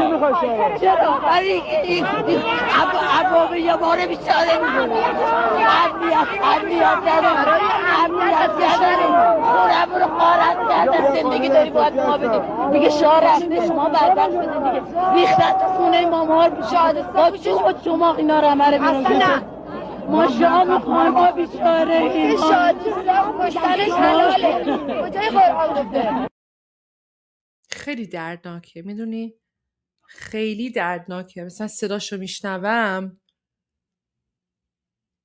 خیلی دردناکه اصلا دلم قلبم میگیره خیلی دردناکه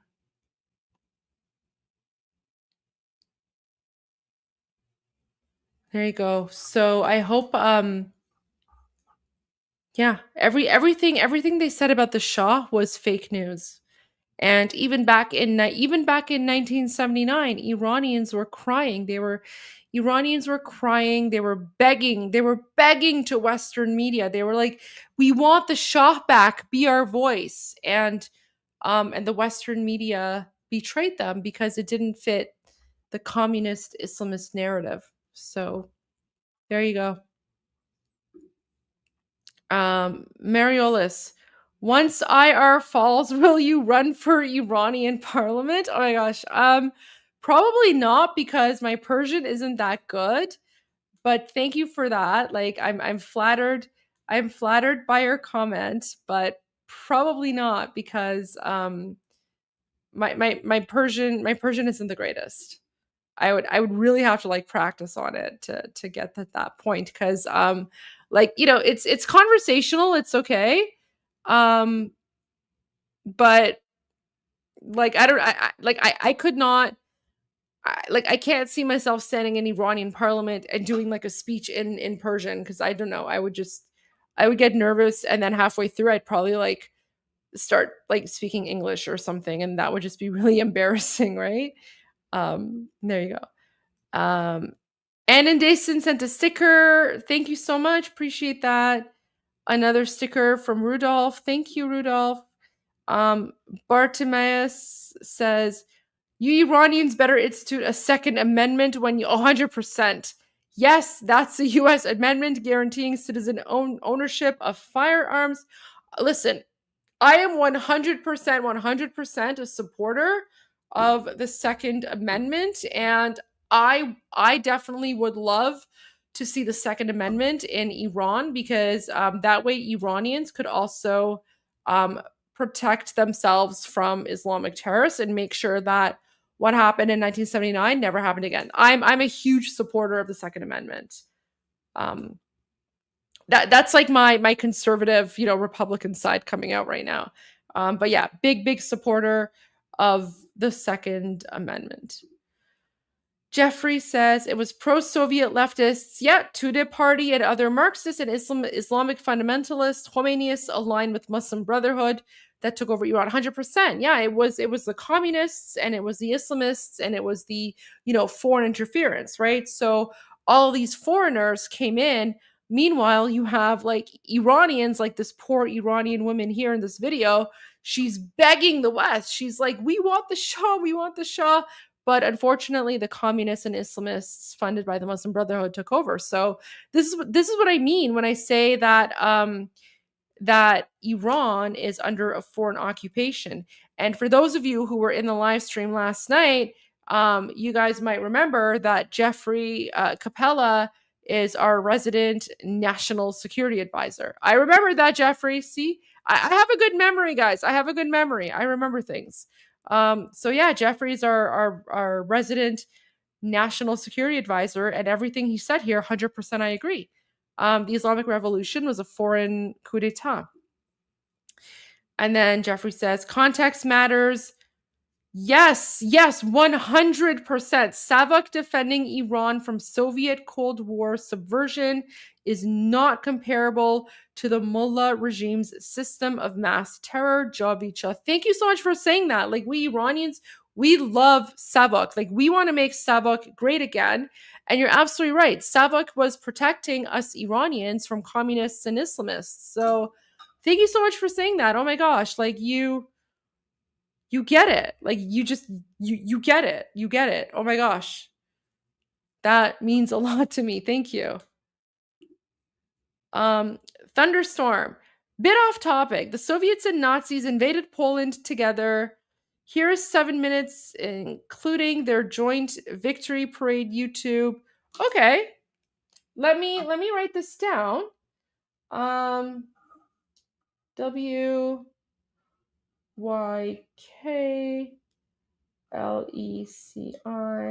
and it's called The Soviet Story.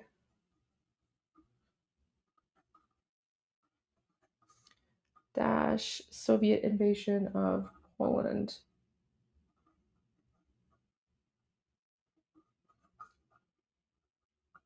Okay. I'm going to make a note here to follow up and watch. So I will definitely I will for sure play this video in one of my future live streams. It might not be soon, just because right now I'm obviously focused on Iran and the Iranian Revolution, but I've made a note of it, and I will 100% play this in the future, because one of the things that I like to do in the evenings, of course, right now it's, different set of circumstances because of what's happening in occupied Iran, but usually in the evenings, it's more like a chill, we just like play a documentary and we talk about it.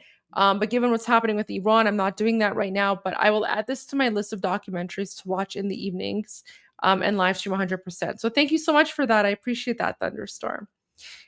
Rudolph Kogan says, I can confirm that USSR sent and prepared Islamists undercover from USSR that spoke Persian, and specifically from Tajikistan. Several of my today's friends' parents were sent to Iran and so on. Yeah, I mean, we know that. So during the 1979 Islamic coup d'etat, there were about 40,000 USSR agents that were in Iran. And yeah, they spoke Persian, but they weren't actually Iranian, and they were part of the subversion. So thank you for confirming that. Yeah, like it's true. That's it's definitely what happened. JWO sent a sticker. Thank you so much, JWO. Brandon says, respectfully, the question about the name of Iran, you didn't explain the origin of the change from Persia to Iran. Yeah, sure, absolutely. Okay. Happy to do that. It's literally on Wikipedia. So, I mean, all you guys have to do, here you go. If you just go to Google, right? If you just go to Google and you type in name of Iran, okay? Name of Iran, even like the AI overview, right? So it says, the name of Iran comes from Middle Persian Iran, meaning land of the Aryans, an indigenous name used for centuries, which Reza Shah formally adopted in 1935, replacing the Western exonym Persia. So do you know the meaning of the word exonym? So exonym is like an outside word for like something. So for example, the word Germany is the exonym for Deutschland, because when Germans are referring to the name of their country in their native language, right? Germans don't say Germany. Germans say Deutschland. Why? Because Deutschland is the original word for the country. Germany is the foreign word, the exonym. Okay, so it's the same thing with Iran. Iran is the original word for the country. Persia is the foreign word. Okay, so me as an Iranian, I've never ever referred to myself in my own native language. Okay, so in the native language when I speak, okay, I never say I'm Persian. I say I'm Iranian, right? So in my language, I'll say man Irani hastam, من ایران به دنیا اومدم, right? I'm Iranian. I was born in Iran, okay? There's like, I would never say من پرشین هستم, من پرشیا, like it doesn't even make sense. Like it's not even a word. Like Persia is not even a word in my language. It actually sounds weird saying it. So, the reason that Reza Shah the Great replaced Persia with Iran is because Iran is the original name of the country. And in 1935, right? In 1935, as part of the project to make Iran great again, he said, okay, guys, okay, outside world, no more calling our country Persia, because Persia is not the name of our country. Persia is like, Persia is what the, non-Iranians called us. You should call us Iran because Iran is the original name of the country.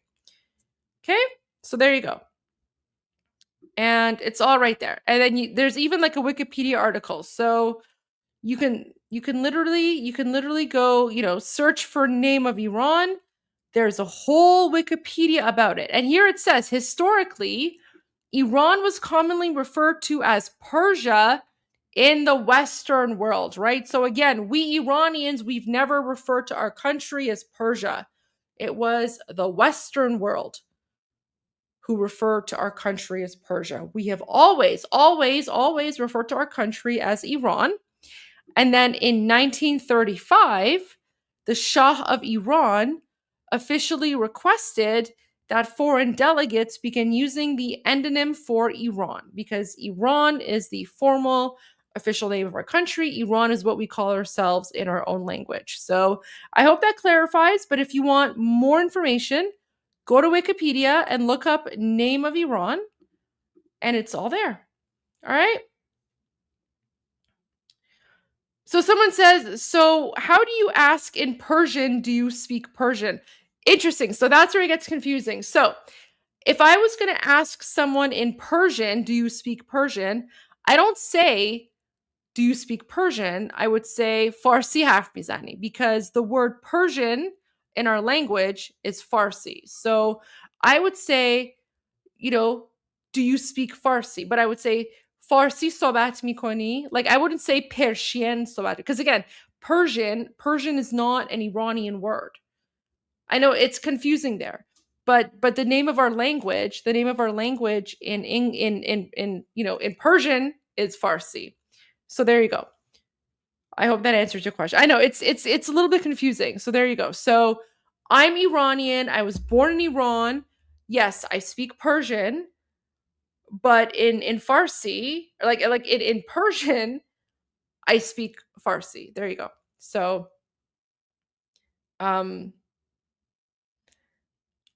I hope that answers your question a little bit there. I get it. I know it's a little bit confusing. But there you go. Okay. Agent Anderson says, are you sure people won't resent someone who lived pretty comfortably? Why would they? That has nothing to do with that. Why would listen, I have a lot of sympathy for Kurds outside of Iran, but Iranian Kurds, they're 100% united, and Iranian Kurds are literally chanting Javid Shah, long live the king. So we all want our king to come back. We're 100% united and supported behind him. We have a new member. Thank you, Token. Welcome. Laszlo34 says, regarding Glenn Beck quote, search Salon for article. Okay, let me look it up.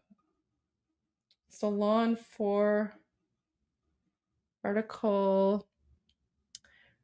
Glenn Beck's paranoid history. Oh, really? Oh my gosh. Okay, I'm gonna look into this.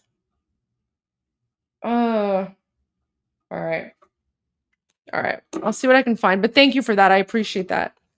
Let me also take a quick photo here. This is like me being very, very high tech right now.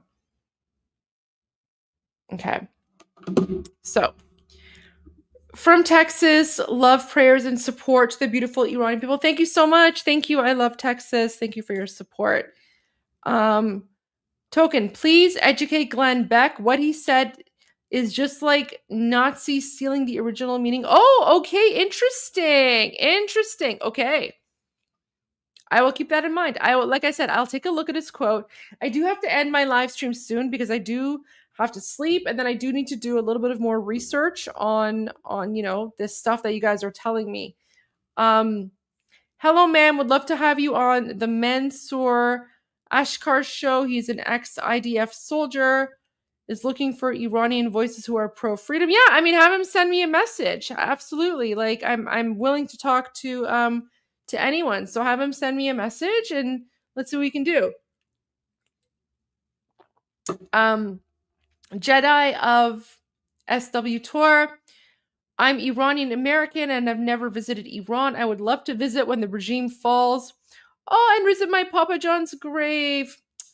Also, come visit Columbus, Ohio. We have great Persian restaurants here. Oh my gosh, absolutely. Listen, I can't wait. I can't wait until Iran is free. We can all go back and we'll just have like the biggest party ever. And oh, I love that. I'm praying for you. I'm praying for your family. Brucey, how does it feel knowing that one day soon you will be going live to report on the downfall of the regime? Oh my gosh, I don't want to think about that because I don't want to like get my hopes up, right? Like I don't want to count count your chickens before they've hatched or something, but I don't know. Like until it happens, I'm just going to like I'm not gonna like think about it until it happens because we have been disappointed too many times. We've been disappointed too many times, and it's just like after 47 years of heartbreak and genocide and murder, we've just learned to not get too optimistic. Like we're still fighting, we're still pushing, but until we get to the finish line, we're not going to take anything for granted, if you know what I mean. Dale Richard. Maybe the IRGC outgoing leader should be called Ayatollah Khamenei. I love that. That's funny. That's actually really funny. Here come the Persians to take what's theirs. Shalom from Texas. Thank you so much. Thank you. I love that. Oh my gosh. You guys should see the kind of jokes we say about him in Persian. Those ones I can't share. Those ones I literally can't share because those are like they're not PG-13. Oh, Diablo, welcome. Do you see any chance of success, or will it be like Tiananmen Square?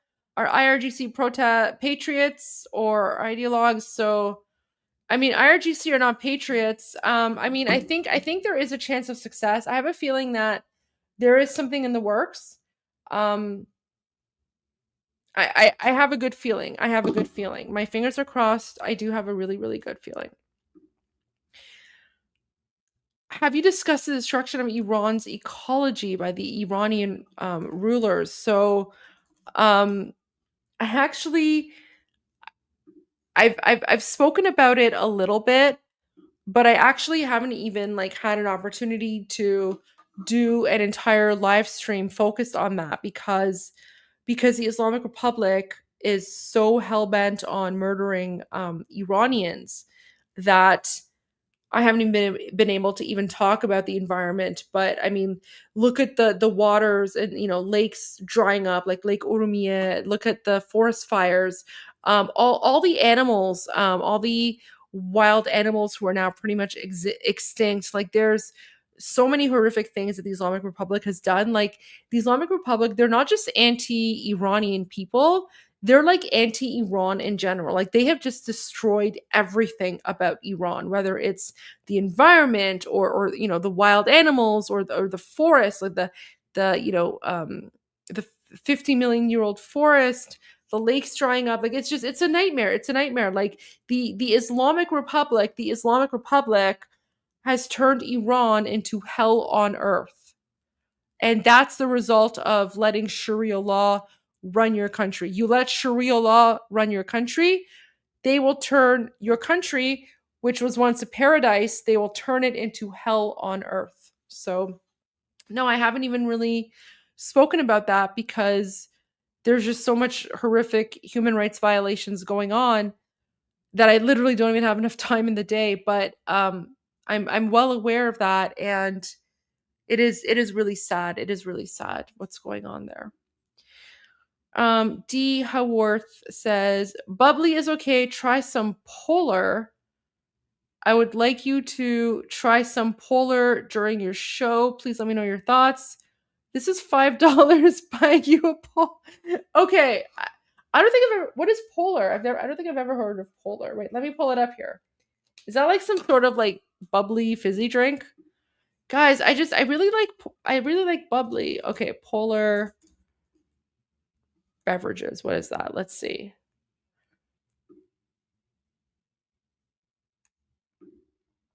Okay. So it's an American soft drink company based in Worcester, Massachusetts, manufacturer and distributor of sparkling fruit beverages, seltzer, ginger ale. Honestly, I don't think I have Polar. I don't think there's Polar in Canada. That's the problem, because I've actually never heard of Polar. Polar seltzer. Okay, so here's all the seltzers, right? So yeah, because you Americans, this is where like Americans and Canadians, like this is where we differ, because sometimes like certain words is like we have different words for certain things. So like we Canadians, we don't use the word seltzer really. We just say sparkling water, right? So this is sparkling water, but for, in America, this would be a seltzer. I mean, the flavors look amazing. Okay, let me see if I can find something on Amazon. But again, like there's no Polar in Canada, so I don't even know if I can like buy Polar. Let's see. Polar seltzer. All right, let's see if I can find something here. Because like I can't go to the grocery store and buy a Polar, because it literally, like, we don't have it here. I've never seen a Polar. I mean, I guess I could try going to a grocery store and seeing if they have it in like the international section or something, but even Amazon. Okay, here we go.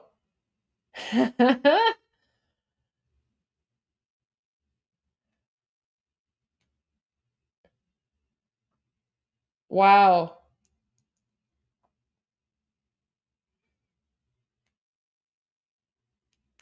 I started searching for Polar seltzer, and then guess what came up, guys? Guess what came up? Bubbly. Look at that. Do you see that? So there's like the Polar, and then bubbly came up. So, okay. Guys, I will order like a crate or a carton of bubbly or whatever. Like I can't go to the store. I don't think I can go to the store and just grab a bubbly because I can't go to the store and grab a Polar because there's like they don't sell it here. Diablo says, if America is so moral, why do they support Pakistan? I mean, I don't know. That's you'd have to ask the Americans about that. You know what? I actually do trust. I do trust America, because we have to make a difference between the various administrations, right? So, for example, I do not trust the Democrat administration.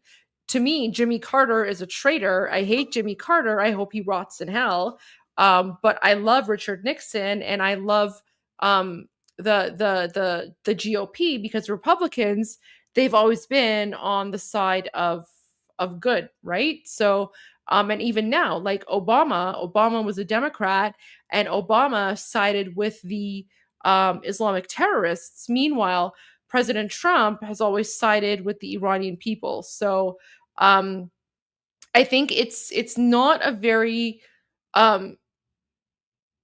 it's not a very, like, I don't want to say, like, okay, how do I say this? Like, it's not a sophisticated take, right? So you can't just lump a whole country um into one, right? Like, you have to look at which administration.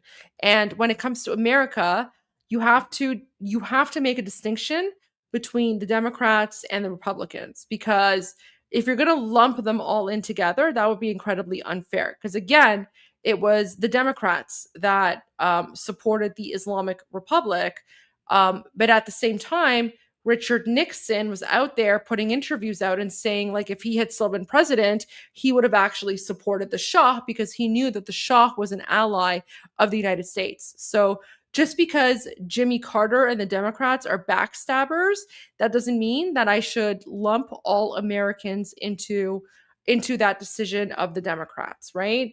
A particular administration doesn't define a country the same way that I would not judge, let's say, all Russian people based on what Putin does. I don't judge all Chinese people based on what the CCP does. I don't judge, but before, when Maduro was still in power, I did not judge Venezuelan people based on what Venezuela does. And I would hope that people don't judge Iranians based on what the Islamic Republic does. So when it comes to America, I mean, I have faith in President Trump. I do, because he's not like the Democrats.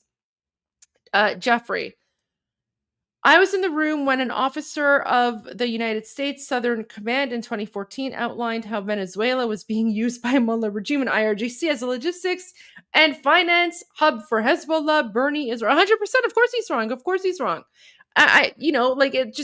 Bernie's 100% wrong. And I always knew that Venezuela was a hub for Islamic regime terrorism. So I'm really glad about what the American administration did.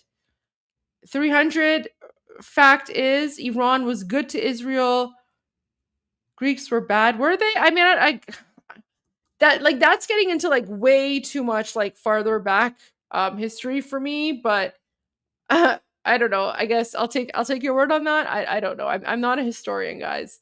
Trekker, perhaps all these dictators can form a support group in Moscow. Yeah, they could have like a little like story group or something, support group. Lua, I've been listening to you for the past week. I'm a Baha'i in Colorado Springs. I grew up around a lot of Iranian people. Food is delicious. They won't stop feeding me until I'm out the door. Free Iran. Thank you so much. You know what? I was actually in Colorado Springs a few years ago, and I visited the like the Rocky Mountains and stuff. Beautiful place. I love Colorado Springs. So thank you for that. Thank you so much. Jojo, PBS features Rick Steves travelogue. Cool. Thank you. Diablo, is it true that Ayatollah might be Arab descent because Islamic leader? Actually, so he's actually he has Indian descent. He actually has Indian descent. His father is from India. Richard talks, praying for the Iranian people to get their freedom back, although I fear that those oppressors will wind up in USA and Canada. You know what? It's scary. It is a scary thought. And listen, I'm in Canada. I'm Canadian. I'm afraid myself because we're already seeing all of like their children coming to Canada with the stolen money that they've taken from the Iranian people. And Mark Carney and the Liberals are doing absolutely nothing about it, right? Because Mark Carney and the Liberals have always been on the side of Islamic terrorism. So you're right. Like, I personally am afraid about what's going to happen to Canada, because we already know that Canada is a safe haven for Islamic regime terrorists, especially since now they can't go to Venezuela anymore. Super sticker from Tal. Thank you so much. Midgard, Trump trolling IRGC with a bomb Iran parody video. Really? Was that on Truth Social, or was it on the White House? I don't know. Like, I mean, on one hand, it's like, okay, like, I mean, I'm glad that he's going after the Islamic regime. But then on the other hand, it's like these bomb Iran things. I'm just like, I don't like that, because it's like, I don't know. Let's see what he says. Was it on the White House? Let's see.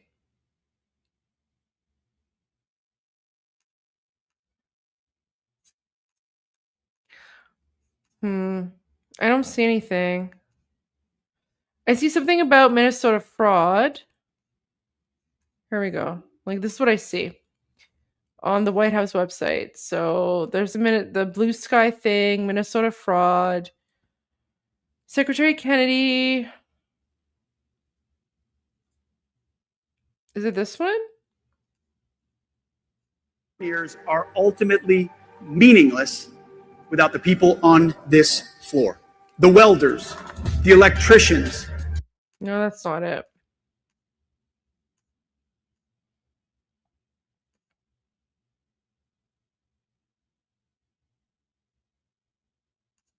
All right. If I find it, I'll let you know. So Dale Richer says, by the way, Mene Tekel Parsin, Book of Daniel, where God told arrogant king of Babylon that he's done with them and giving his empire to the Medes and the Persians. Hope for today too. Thank you. Thank you. Thank you so much for the thoughts and prayers. William too. Thank you for speaking the truth. Thank you. Thank you for your support. In India, we refer to Zoroastrians as Farsi or Parsi. Yeah, absolutely. I agree. Yeah, that's true.